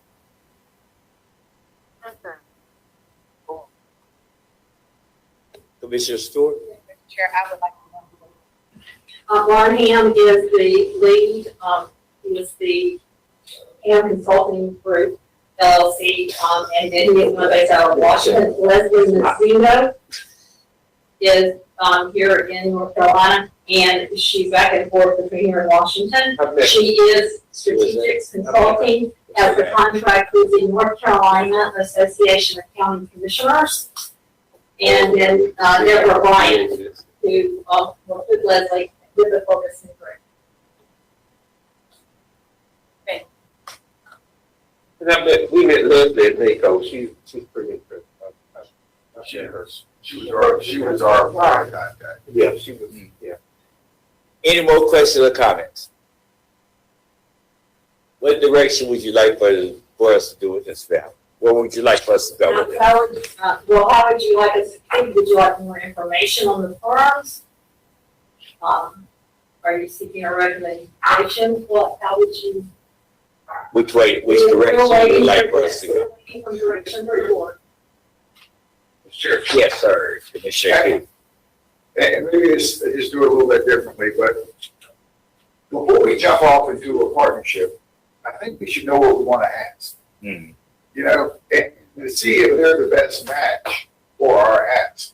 If our match is, Go ahead. I was just thinking that hopefully that's what they did in the RFP, is giving all some of that information that you're trying to, we don't see the RFP. okay, so what was that, water and sewer? Oh, you mean what we asked you? But we asked. Yeah, the scope of services, what can be, where do we need things, and then try to find a partner that can facilitate those needs instead of looking at the checkbook, because we're talking about $90 million, $90 million. Is that what he said? $90 million? Oh, 90 million was. Oh, that's a different year. Yeah, is that the number? No, Mr. Keith, that was in the past. Yes. Or- Yes. Yes. Okay, and we're talking about 60,000 to 120,000. I mean, there's a cost benefit analysis going on here that if you're going to get the best return for your money and you're looking, the goal is $90 million of projects, shouldn't be swayed just because someone comes with the cheapest piece. No, they're the ones who got the $90 million. One lady that was in there before first. I think, Ms. Shaw has something she would like to say. Mr. Keith said all of the funds as part of their scope of services and how they would approach the services would come in. And then do that inventory of resources and meet. And meet with the board, meet with the department heads, and then determine, for their area. For example, they would sit down and would it be water, sewer, what are other needs for the community, economic development, health and human services areas. And then develop, that's why research and draft a comprehensive federal agenda. Each of those, so that will be part of their scope of work. Okay, so it was stated that there would be, that there might be a need for more time to question and inquire about some of the services that's being offered, and if it's a match for Cumberland County, for our Cumberland County Board of Commissioners. My suggestion would be that each commissioner have the opportunity to contact you, Sally, and present Sally with your questions or your concerns regarding that, and then we bring this back at our, Amy, would this be at our next agenda session or before? Okay, let's do that. And so, each of us will have the opportunity to talk with our assistant manager, Chuck, and we'll make a decision. We'll attempt to make a decision at the next agenda session. Mr. Chair. Yes, sir. I like that idea. I truly do. And to Ms. Cannon's point, would you want that for the budget to know that you would put in the budget, or because I'm for a consultant, yeah, but I just want to get the best consultant that we can for our community. So, would you want that for the budget, or does that get wrapped up into some other line item? If we bring back information in April and the board is ready to move forward, I wouldn't wait till July 1. My recommendation would be to bring them on immediately and start that process and not wait till July. We'll look within the budget, ask budget to redirect some funds for this effort. Okay, thank you. Yes, sir. Yes, Commissioner. I don't have any problem with this group. I don't need to wait. With the motion being in order, and let's vote. I'm ready to make a decision. Okay, so if everyone else is ready to make a decision, they want to vote on it. If not, we'll ask that it go to the agenda session and come and give them time to ask the questions that needed to be asked, sir. And then we'll make a decision at that agenda session. Okay, so That's what the question was about. I want to make a motion. What you would like, sir. Okay, I make the motion to approve the Hamilton Consulting Group. There's a motion on the floor. Is there a second? There's a second by Commissioner Council. All in favor? Voting in favor, Commissioners Lancaster, Council, and Adams, and Stewart. Motion passes. Voting in opposition, Commissioners Keith, Sherman, Evans, and Ruth. Not voting against them, I'm voting for more information. I narrowed it down to 3, I just wanted to see, other than just. So, we're going with Commissioner Ham. Yeah, Commissioner. I'm sorry. It'll go to the board. It'll go to the board for. You looked at her, though, and called her handle. I didn't mean to do that. I really didn't mean to do that. I was just thinking about it. Yes, Commissioner Council. I base that on the fact that, Leslie knows us, knows our area. And, Was effective. I remember what happened when we didn't have a lobbyist. We went to Washington and tried to figure out something, and that was a mess. But that's why I voted that way, and I would suggest that we consider just for 1 year. So, you want to form that in a motion now? As part for the year? That's why I. Well, it was already approved, his, motion passed. Commissioner Lancaster's motion passed.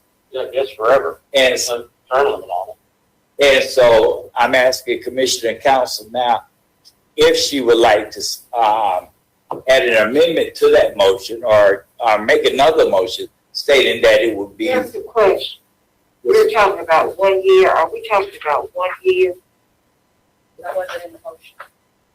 Every contract has a term. Every contract that we do has a term. So it would be for 1 year, and we may put it in there that it could be extended, but it would have to be agreed to be extended by the board.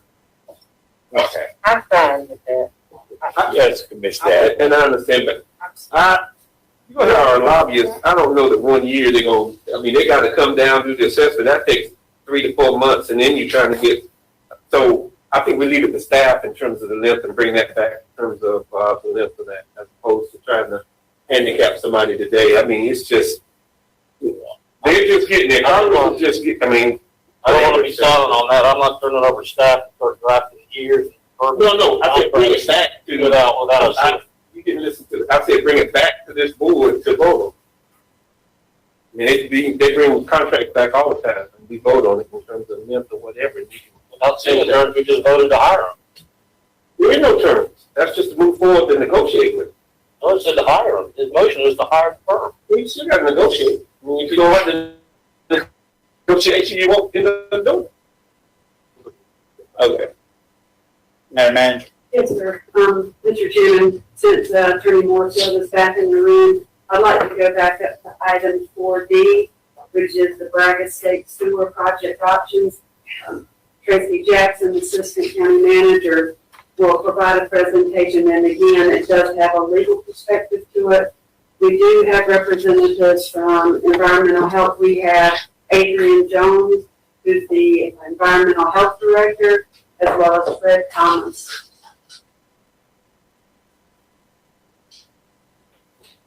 All right, good afternoon. Good afternoon. Also have our copies of these handouts of the presentation. And joining us this afternoon also, if there's some technical questions. We've got Amy Hall, who's with our Public Utilities Division. Adrian Jones, who's our Environmental Health Supervisor. And Fred Thomas, who is Environmental Health Specialist.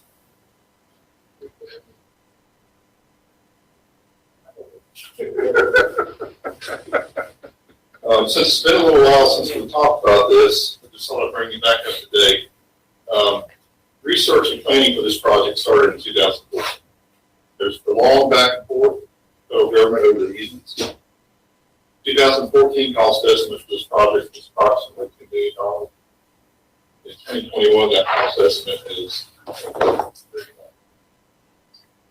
the plan was to cover the cost with a combination of USDA grant, loan, and county dollars.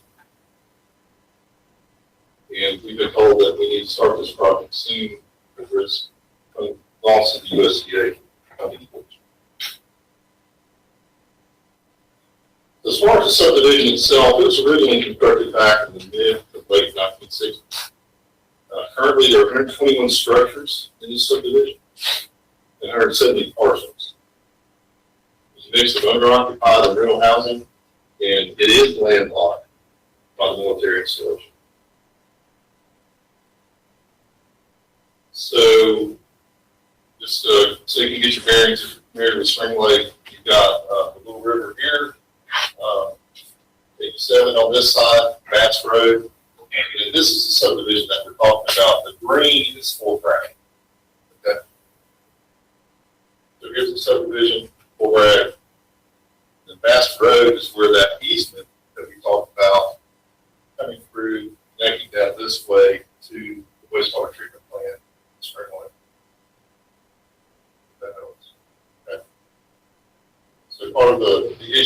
but of course, this distance here, this easement across 4 brackets.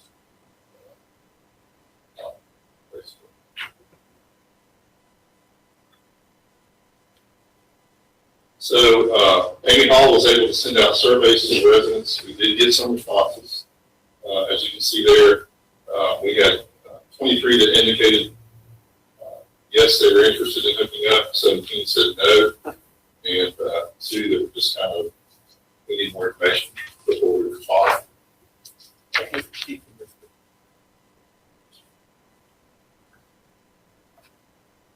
In terms of the occupancy, you got vacant lots, you got the purple or lavender that are under occupied, and the blue are rental properties, best we can determine.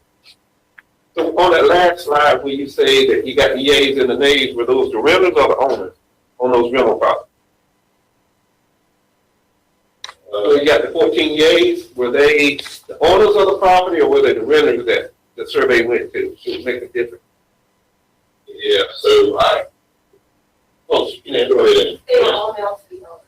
Thank you. Not male to stay. All right. Thank you.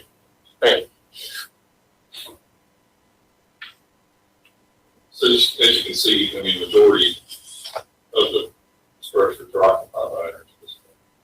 And there are quite a few that are.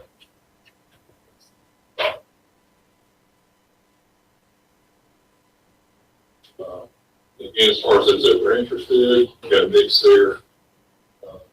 There was a question about the availability fee.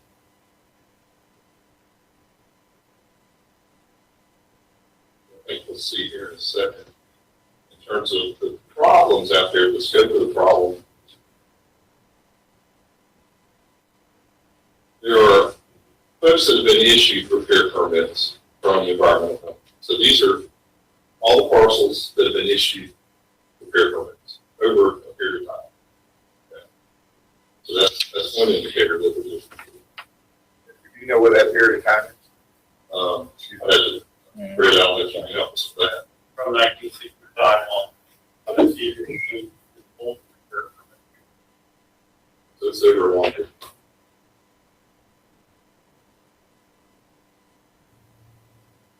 So in terms of unrepairable or repair permit denied to this point, it may be hard to tell here, hopefully it's hard easy to see on the handout.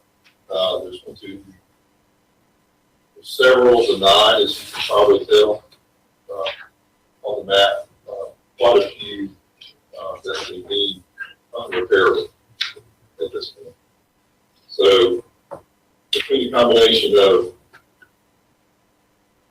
those have been issued permits for repairs, which there is some overlap here, and some that are repair permits denied. It's pretty widespread out there. There are a number of reasons for that. Part of that is just the age of the systems out there. I mean, a lot of these are, of course, original to the neighborhood, the subdivision. The lay of the land, the topography, the soils, and then hydrology. Of course, because these are septic systems, there's ongoing concerns about public health risks. The other challenges that we're up against, of course, we've already talked about the fact that it's surrounded by Fort Bragg and easement issues associated with that. And then when you step back and look at it, the actual cost of getting sewer to this neighborhood and is it viable in the long term? Something that can be supported with fees and other costs that are revenue from the actual folks that are connected to the system.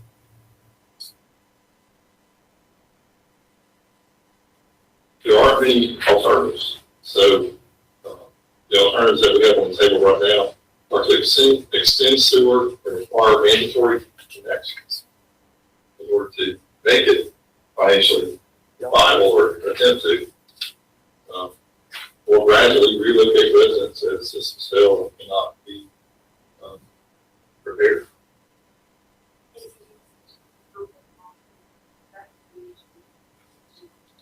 So currently there are maybe 3 parcels that are doing the pump and haul.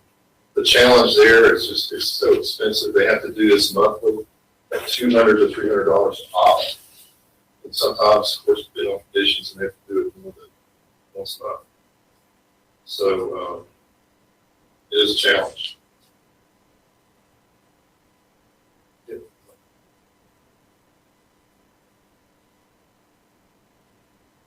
Any more questions? Commissioner Adams? Because I know there's water issues out there, which water system are they on? Because there's an old water system and then there's the PWC water system, so according to what water system on, not only we're gonna have sewer problems, we can have some water issues out there. And I think if you're talking about extending sewer and require mandatory conditions, it's important to know which one of them water systems they own. I think there's gonna be some failure down the line. That's just one person. So they're not all PWC water, they are all aqua. Oh, yeah. And protected well. Okay.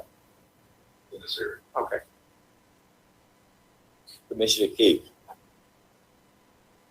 Can you go back to that slide with the failing or non-repairable? Okay. So there's 121 parcels, correct? 121 structures, 170 parcels. Okay, so can I make the assumption that there is no dwelling or occupant on those properties?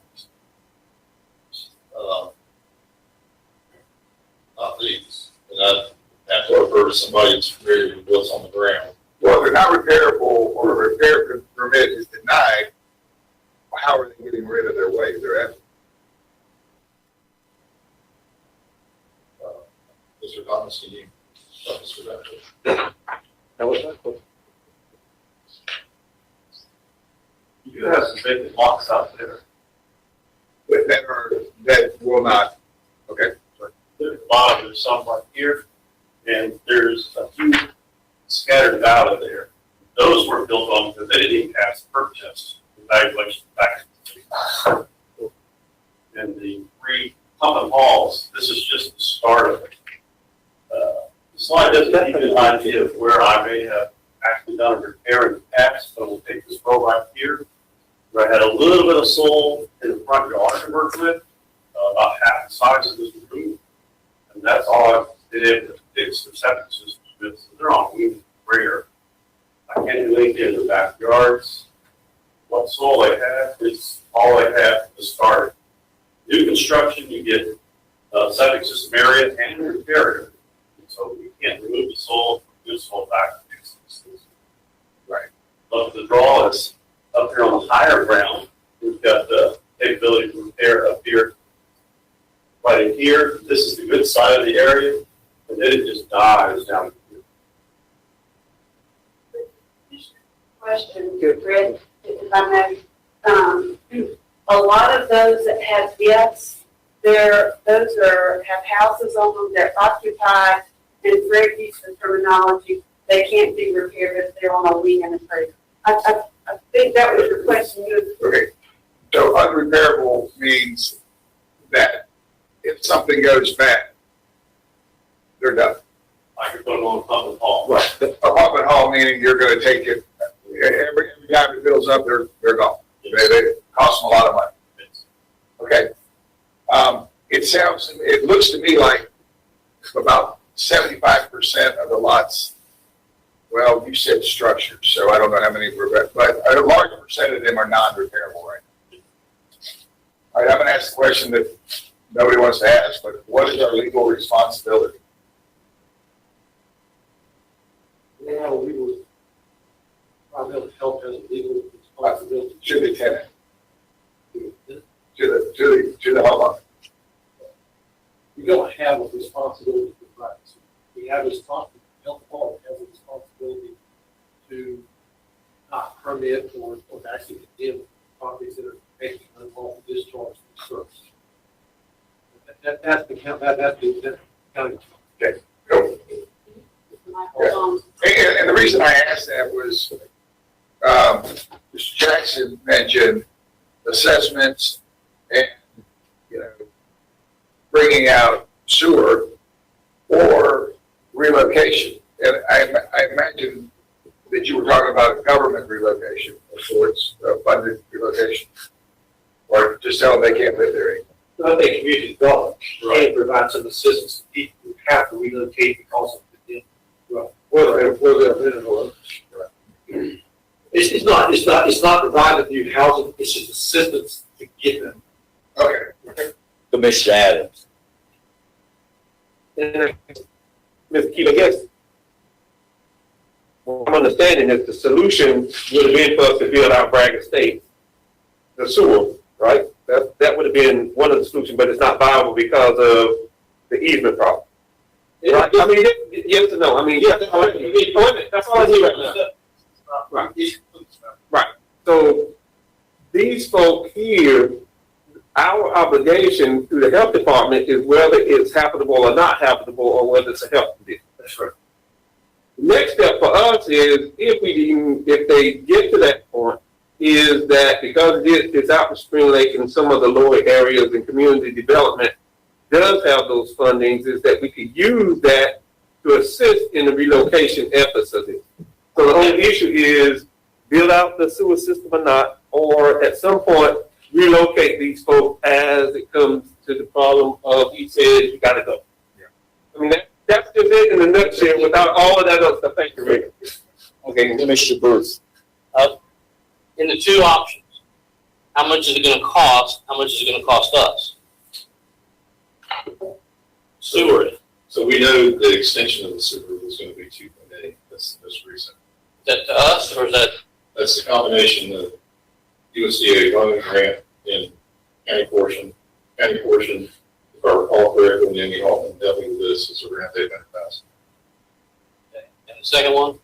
We don't know yet. We don't know what we do. Yeah, we wouldn't. But this, Any more questions or comments? Commissioner Adams. And I guess on that 2.8, that's why we got to the connection fees and all of that stuff and all of those people to survey them if they wanted to connect. Or you just don't make that or not. We can't get. I mean, it's a donut hole. We have housing already now. Start to take them as like 3 spots. Yeah. Okay. So we had a conversation Monday with the paper, and there's not available housing for all of these folks immediately. It would be a process, a long-term process. That seems to be a long-term solution. Commissioner Adams. Well, I don't have a question. I'm finished. Chairman, thank you though. Okay. Is there a motion to move this to our agenda, our consent agenda? Well, you gotta figure out what we're gonna do. Are we doing the sewer or not? I guess that's. I appreciate I'm that. sorry, Mr. Chairman, but I guess that's I appreciate the that. motion. So, Madam Manager, what would this entail?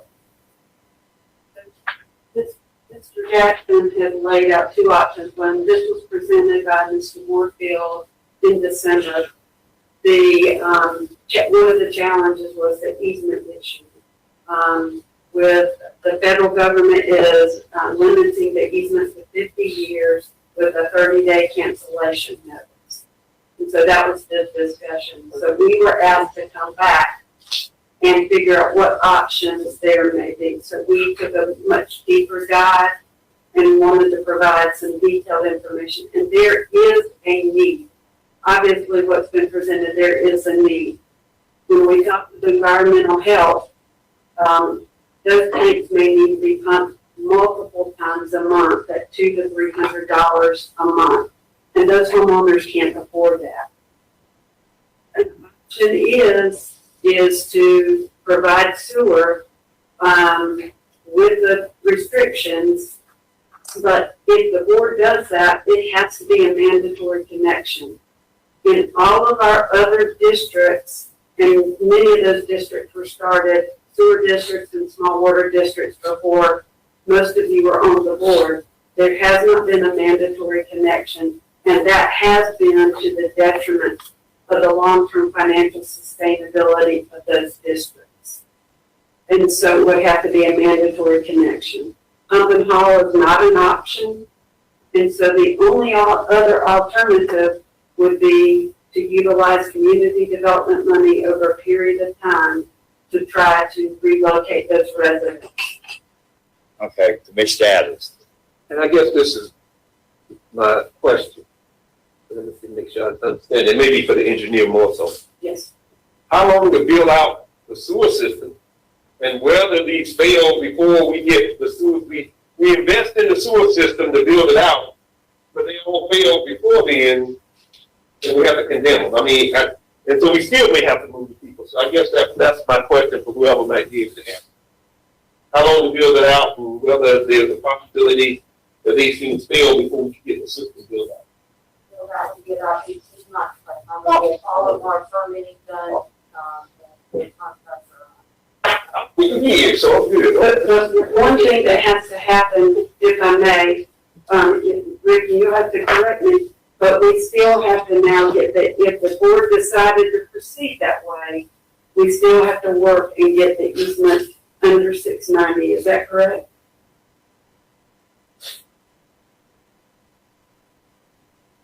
Yeah, that's correct. Yes, exactly. 690 is not. That's right, I'm sorry. Okay. All right, Commissioner Booth. And what would be the mandatory tap-on fee that we're gonna give these folks that are not in a financial highlight of their life right now? Wendy, do you have those figures, what's that? Ballpark. What would be the availability? Well, if it's a mandatory connection, they have to connect. Right. And I believe the bills are at $48. Projected bills would be about $48 a month. Thank you. Commissioner Keith. Based on the slide and the responses, we had about 30% that said they did not want to connect. So we're gonna have, 23, I think, that they didn't want to connect. yeah, I think percentage-wise, I think it's close to that. But we're not taking into account, I'm a little bit familiar with this area. These are not high dollar, older homes, so For the, 1,500 square feet maybe. from the 1960s. There is the added cost. We're just gonna put the sewer across to their house. They're gonna have to get the sewer to their house. It is, the 2.8 million includes the tap on. The tap on that the road. Amy, answer that, please. It does include connecting the property from the road to their house and abandoning their septic tank. How about, do they have to remove the septic tank? It does not have to be removed, it just would be abandoned to, fill. The only thing I think if our goal in there is $800,000, but I think the Bass Road easement is problematic with a 30-day cancellation. What is, oh. Yeah, Is there anything other than just telling us 30 days, or does that have to be like a declaration of war, act of God, coronavirus, or do they just go like, yeah, we have to sign it? Done. We spent about 2 years. This was an old railroad right away that the basin acquired in 1984 as part of those purchases. So we run something this whole distance. It took 2 years to get an easement to put the primary line in back here. That's the whole easement like issue Bass Road. Bass Road appeared to stay there. And that, we already had that 30-day notice is already on that one. So it's not, we're expecting to be, this would actually be more basic activity going down this road than this is long. I'm not. That's not really an option. Reality. Yeah, I would not want to get that out to somebody. I'm not really concerned about the 50 years limitation. I mean, that because They're 65-year-old homes now, 55. It's just a survey. Commissioner Adams. I'm Yeah, sorry. I'm just trying to figure out, it's next to Fort Bragg. If we talk about relocating, we even talked to Fort Bragg about whether, and you might know about it, whether they want to purchase, I mean, at some point, they're trying to get everything that's contiguous to them, and so if they can do that. That, we have not, that was another option, Right. was to I mean, obviously, that wouldn't happen overnight. We would have to start at the local level and work up. So, that is an option to see if Fort Bragg has any interest in closing that donut hole. Yes, sir. Thanks, sir. Yeah, I think anybody that's lived here longer than about 5 years sees where Fort Bragg's going as far as closed. They have their own theaters, shopping malls, you know, Chick-fil-A, Wendy's. They're going to, they're gonna have their own little city sooner or later, not little city. They're gonna have their own little large complex. That's their goal, long-term goal. Okay. Any more questions or comments? Mr. Chairman, we do need some direction. USDA is really asking about the grant and the loan. Are we going to move forward with the sewer system? Okay. There are motions for, how would you all like to handle this? How would the board like? I'd like to know if there's a recommendation. Okay. A good feeling about it. I don't. Well, I think the county attorney just responded, and may have answered the question, that he thinks it's a risk, and obviously it is, to build a sewer system with a 30-day out. Okay, is there any alternative? No. The only alternative, I mean, so Rick and other staff members, Amy Hall, have worked to try to get that changed, and they're not going to change the 50-year limit or the 30-day notice. The only other option that we know of is to gradually try to relocate residents or assist them if their sewer fails. Yes, Commissioner. I don't understand the 30-day notice. 30-day notice, because once you build it under the ground, I'm just trying to figure out what the 30-day notice is. It's the easement. They revoked the easement, as I understand it, from Rick. But if it's under the ground, what they gonna do, make us dig it up? I'm just trying to figure out what the 30 days is. It's not reported. All this goes to the Pentagon Secretary of War. And it has a provision in it that with 30 days notice, we would have to withdraw, remove, they could actually make us remove the stuff. I don't think they'd ever make us remove the stuff, but they could make us close it. I don't know why I say close, fill it in, not using it. This, I mean, at least I had never seen this information until this is all put together here in the last 3 weeks, but in terms of the extent of the problem out there. I mean, this is serious enough that, I mean, even with this 30-day notice, I mean, it may be a politically expedient thing for the board to do in the sense that there really is no other option. It's just a serious risk. I don't know, I'm doubtful that general counsel for the USDA, that's out the Atlanta regional office, will approve this. I had communication with her, the last one, the new woman that was there a couple years ago, maybe someone else now. Her response was, it's up to the local government. That's all I really got. So we could go all the way through this and then it not be approved by USDA. I'm speaking about council, not by Judy Hunt's office. They have always been very supportive of this. Don't have to get the money allowed so long. Okay, well, Attorney Murphy, could you tell us while you're standing there, what is your recommendation? The motion would be for us to vote on. So. If I owned property out there, I would absolutely be very concerned that you would make me connect to a sewer system. You tell me I would lose the right to the third base. And that's the problem. Okay, so the motion should be stated as. If you can go forward with this project or not, and right now, based on the legal aspect of this, I would advise the board not to move forward. We have tried, you know, in terms of working with the folks that we can work with. This would be, you know, something, talking about getting a lobbyist or consultant, the prospect of perhaps the base ultimately taking this over, condemning it, and paying this over the property. That would be a good project for a lobbyist to work on, of course.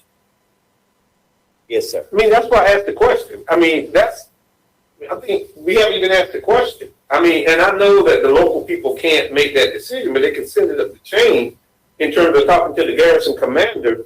It's a donut hole sitting on top of them, and these folks, if that septic just starts leaking all over, it ain't gonna help Fort Bragg either. So, I mean, I'm not saying we don't do anything today, but I think we at least ought to have a conversation to send it up the chain, or at least, I mean, we got congressmen. Let's have even talked to Congressman Hudson. I mean, he's all about Fort Bragg, and this is his area. I mean, that's why we got congressmen. That's why we go to NACO, and we go up to DC and go in the office and talk to them every year and get nothing. But anyway, but I think we have to at least have a conversation with them. That's just one, Mr. Chairman. I don't know. Want to defer this till next month? See if that makes sense? I think we have to at least bring them down and let them see the conversation. And they already got the stuff at Fort Bragg where they done had mold and everything. I don't know if they want something. Okay, it's not their property though. The only thing that concerns me about the community development buyout, there were a number of rentals in there, probably 10 to 50%. So you're not going to, they're just going to lose everything. Because they're not going to be able to get community development money on.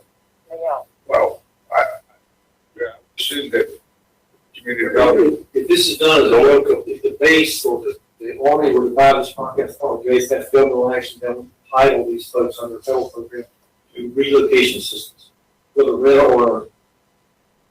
They provide the house, but that literally means give them the money, make a temporary housing, and give them the resources to do that. I think about the property, it does someone else.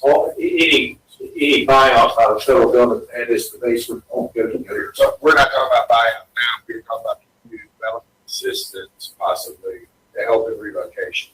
Community development to assist with move of helping relocate people if that system fails. Not the issue. If it's just gradually wait these systems fail and help people move out, there's community development funding that will be available to help with that. If a deal could be worked out that all we go ahead and acquire this property as far as Fort Bragg, that's a federal program that would handle all that.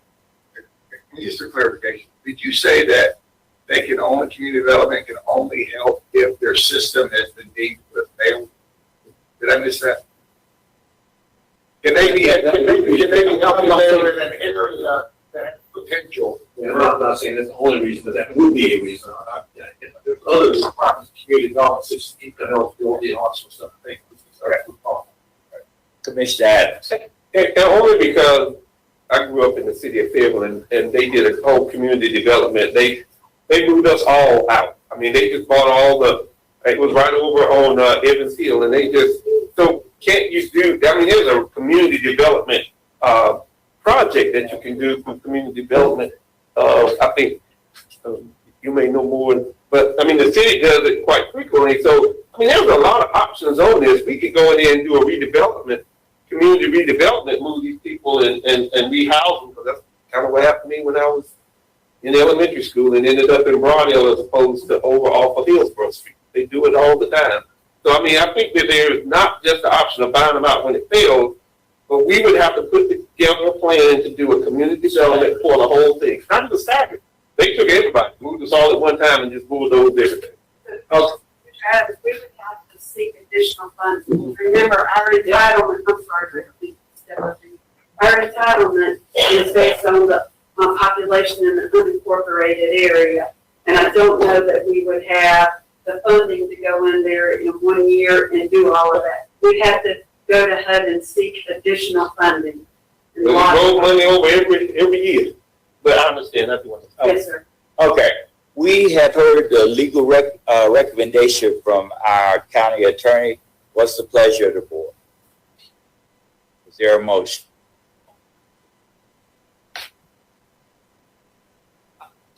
Mr. Chairman, I'll make this motion.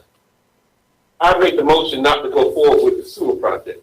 That will bring some finality to that. We can tell, I mean, all of those folks, we're not gonna go forward, release the money, do all of that.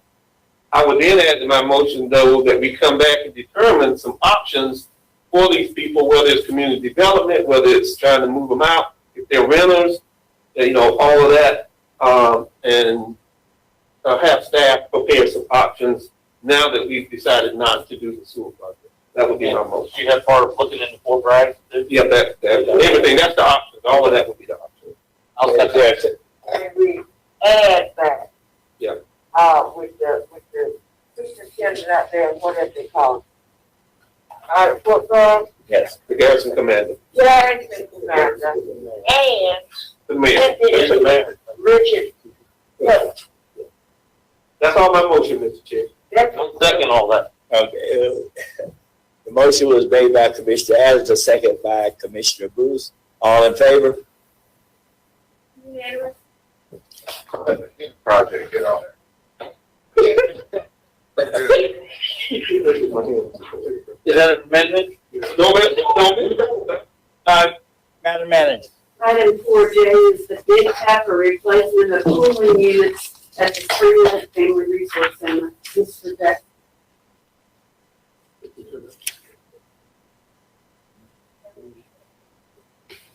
All right, thank you. So before you, we presented bid tabs that are received as placed to cooling units at the Spring Lake Family Resource Center.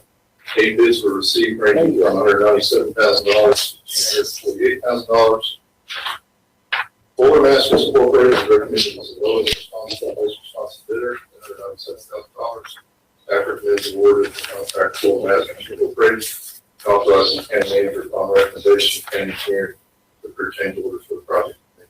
Staff also requests this to be moved to the March 15, 2021 for official meetings, consent agenda items. Are there any questions or comments? If not, is there a motion? do that. Second. All in favor? Thank you. Mr. Chairman, there, under other items, we have 2 items on the agenda, and I believe Commissioner Keith would like to add an item. So we'll begin with item 5A. Commissioner Adams had asked about an update on the community-based virtual learning centers. Andrew Jakubiak, one of our budget analysts, is sending out some information. This is a spreadsheet, and Andrew, I'll need a copy myself. And this shows the data that we have so far on the virtual learning center. Andrew has been a contact from a contractual point of view, as well as maintaining contact. And so we had, I believe, 9 original recipients. Is that correct, Andrew? 11 that applied, and 9 were awarded, and there was 1 that actually withdrew from consideration. They withdrew from consideration. Andrew, you want to come to the podium?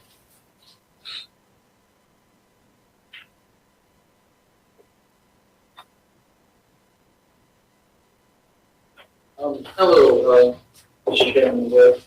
We did have one applicant that was awarded funding that withdrew from consideration after determining that Cumberland County Schools would not provide a substitute teacher that they are approved. Okay. Any comments or questions? Just got one question. Yes, Commissioner. I mean, it must be 10,000 First Baptist churches. Which one is this? I mean, it's North Street, okay. If I can, Thank you. Don't run off. The targeted population for First Baptist Church, just for information, was TC Berrien, and they were hopeful to pick up students that had not been consistently logging on. Thank you. Yes, Commissioner. And I just want to say, I asked for the update. It's impressive. Thank you. I think we've met the needs of a number of participants in this community, and I think you've done an outstanding job. So it wasn't trying to do anything. I just wanted to see the numbers, and I think people ought to see the numbers. We got the numbers, but I think that somewhere, if you do it on Monday, it ought to go on the screen so somebody can see it. I mean, we're looking at them, but I think those are some good numbers, and just put more street beside that First Baptist. But Thank you. So with that, Mr.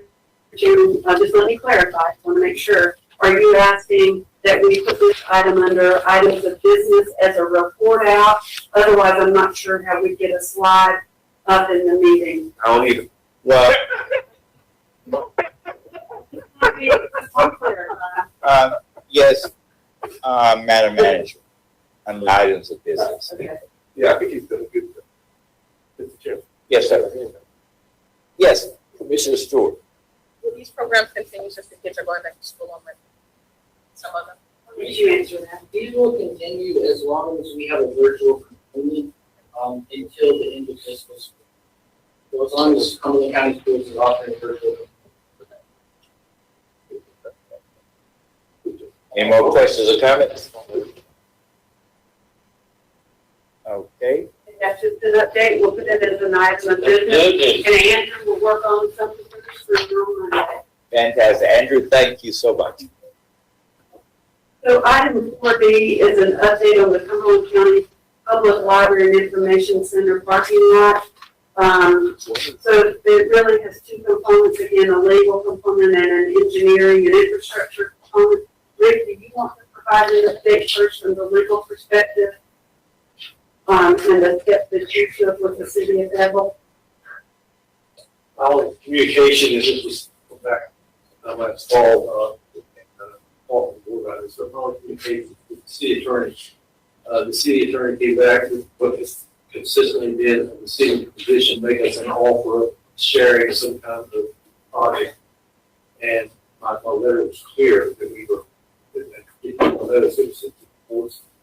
county's intent to move forward with quite a lot. I think we're plugging that line. We had some further discussion, and the last word that I had from her, this was September, was that the mayor would get in touch with the chairman. And, so that was that.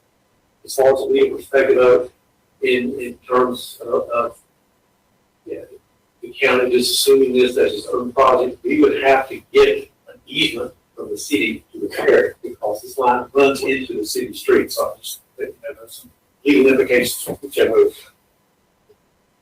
Commissioner Adams. Don't make sense, Rick, because you started off saying that she sent a letter saying she's willing to work with us. That's what the first statement was. So if that's the case, I don't understand, because the last we heard was this parking lot was about to fall off into the creek. And if we didn't do anything within some period of time, we were going to have all kind of liability issues. So if they were willing to work with us, and that's what she put in her letter, I don't understand why we haven't moved forward. I mean, and this is not, I rode by the library on the way home the other day. That whole street in the front was tore up. They had a big old thing. I mean, it would have been the best time to kind of fix whatever that pipe was. And so I think we have to have, we need to do something. I mean, we sat on this and then you didn't fix anything. Okay, with the engineer. It's still falling in the creek. Slowfish. Okay. So Mr. Chairman, I guess what we need to do, if they were willing to assist, to find out what that assistance is and move on, when we open up these libraries, it's been closed for a year. We could have fixed this problem, whether we did it by ourselves or not. The problem needs to be fixed. We know it's a problem. That's why I put this on here. We need to either, go back to her and say, okay, we got this letter saying y'all were willing to do that. How much you willing to do? I think we need to move on it. I mean, there just has to be some finality. We've been sitting on this for a year and a half, and when it came, it was like it was going to fall over into the creek. Something happens now, we're in some deep The ask is, what is our proposal? So what is it? Is the board want to participate in this project? With the city, or does it, Commissioner Keith. I'm going to speak participation. We had an emergency closed session meeting with Jeffrey Brown telling us this was terrible. We had to get this fixed. We had to feed him our money. We can't get it all worked out. Personally, to me, Mr. Chair, this has to be like two staffs can't get together. I mean, we're 2 years into this, and if we can't work out a parking lot manhole, then what are we doing? We got two government agencies trying to figure out a water runoff for 2 years. And I'm sorry, but I saw that construction too, and I thought, fine, we're getting the thing done. And it wasn't. So I think staff's word is on. Yes, ma'am. What's the big orange thing? That is down. There's a big orange Oh, they dug that whole street in front of the library. in the creek. I'm not talking about. In the street in front of the library, they had a hole dug in front of the street. They closed off, that street's been closed off for a while. But I think that might be the city doing whatever they do, or whoever, I don't know who's doing it. But Maiden Lane has been closed for at least 6 to 8 months. And the other day, like I said, I rode down there and there was a big trench right about where that pipe should have been. And I thought, that's why I asked for the update. I mean, You thought they were fixed. yeah, I was trying to get some good news. Attorney Moore, is there any recommendations for the board? I just need just some direction what to do. Right now, in my people's opinion, this is city line, city denies. I look at every case there is in North Carolina about this type of infrastructure. There is not a single case where the storm drain infrastructure extends into a city right. That's what this is. So if the board wants to assume the city is willing to help and say, they would say how much, we will sue full liability for its responsibility. So that's what the board wants to do. Well, so just to make sure I just understand the options, I gotta get out here, is that we do it in sewer because they're not doing it right. I mean, that's, or because it's a problem, say, hey, we understand we might be able to sue you, because down the road, the long lawsuit, how about coming in here and we just both do 50-50 and fix this thing? I mean, that's the option. And that's cheaper than going the lawsuit route and doing all of this and doing that. If they're willing to pay part of the fee, I think we just need to get it done. I don't think that we need to sit here and haggle over, what you're telling us, Rick, is what you told us a year and a half ago. It's the exact same spot. We have not moved left, right, up, or back. So we just need to have some finality. I think this board needs to say, if the city's willing to do it, let's do it. If not, then we do it and go the other way. But I think it can't just sit here. We move forward with 50-50 off on it. Well, do we need to have that in a form of motion? Or just? I think we should move forward with the repair. However that looks, we want it done. If we have to assume it all and then sue it, then we will. If they want to get it 50-50, fine, they will. But we can't let this get tied up. We need some finality. Is that your motion?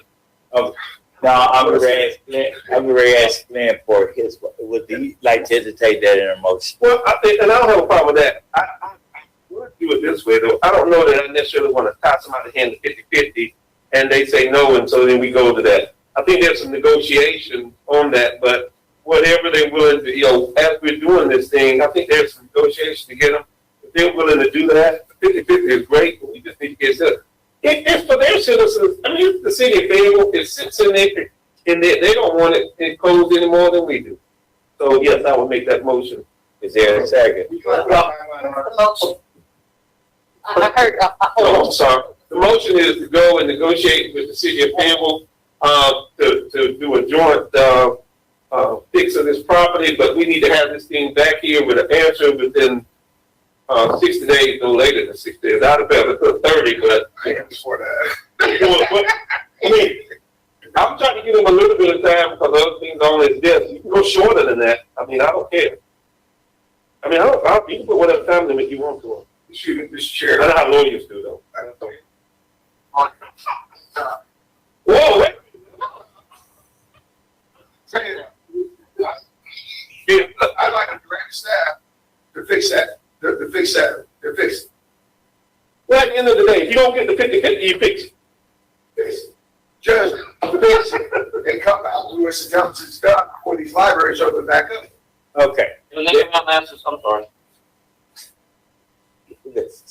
Mr. Blue. And when they come out and ask us, what are y'all doing here? I said, we're fixing it. So, well, Did the city approve that? Said, no, but we didn't want someone to have a broken neck before we did it. You know, so, I mean, I agree. We've been negotiating 2 years, so negotiate and see what happens in 60 days when we back it in. Commissioner Stewart. It doesn't sound like there's been any negotiation. It sounds like there hasn't been anything done. And so I would go with Commissioner Adams and say, go to them, because it's not like we have the best relationships in the world. So go to them with an opportunity to have a dialogue. Give them an opportunity to say, we did our part. We tried. This is where we're at. We go to negotiate. If it doesn't work, then we move out on our own. But pull it to the carpet and say, here we are. Let's have a conversation. We've been doing this a year and a half. So my motion then, Mr. Chairman, would be that we go negotiate, you got 30 days. If they say no, just fix it. That takes care of Mr. Keith's problem. And then you come back and sue him if that's what you're, rock with. Is there a second? Second. All in favor? Thank you. Sure. I asked the manager if she could update us on any plan for county offices being reopened, based on that. Yes, sir. I certainly can. We are working with the leadership team. We're meeting with them next week.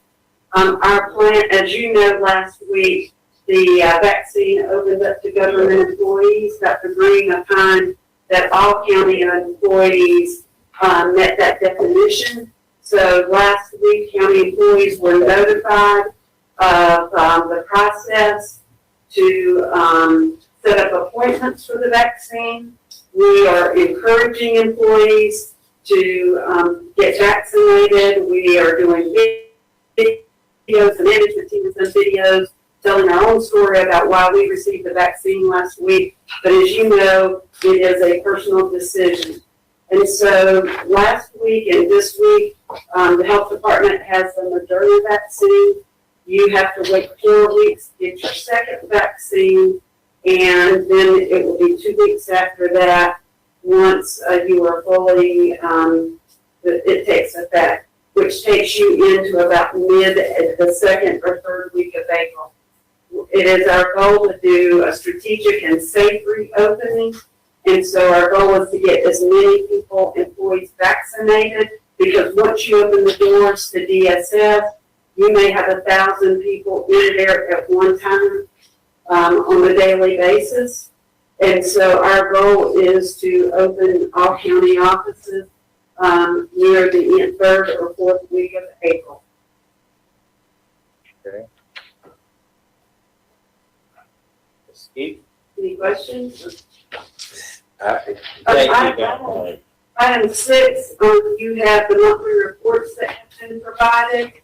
We're happy to answer any questions that you may have. Any questions of monthly reports? Any comments? Appears to be none. Okay, that moves us to closed session for economic development matter pursuant to North Carolina General Statute 143, 318, 1184. There can we get a motion for that closed session? So moved. Is there a second? All in favor? Unanimous? Those in attendance. Yeah. So, Are those in attendance? Yeah. Andrew, you'll step out and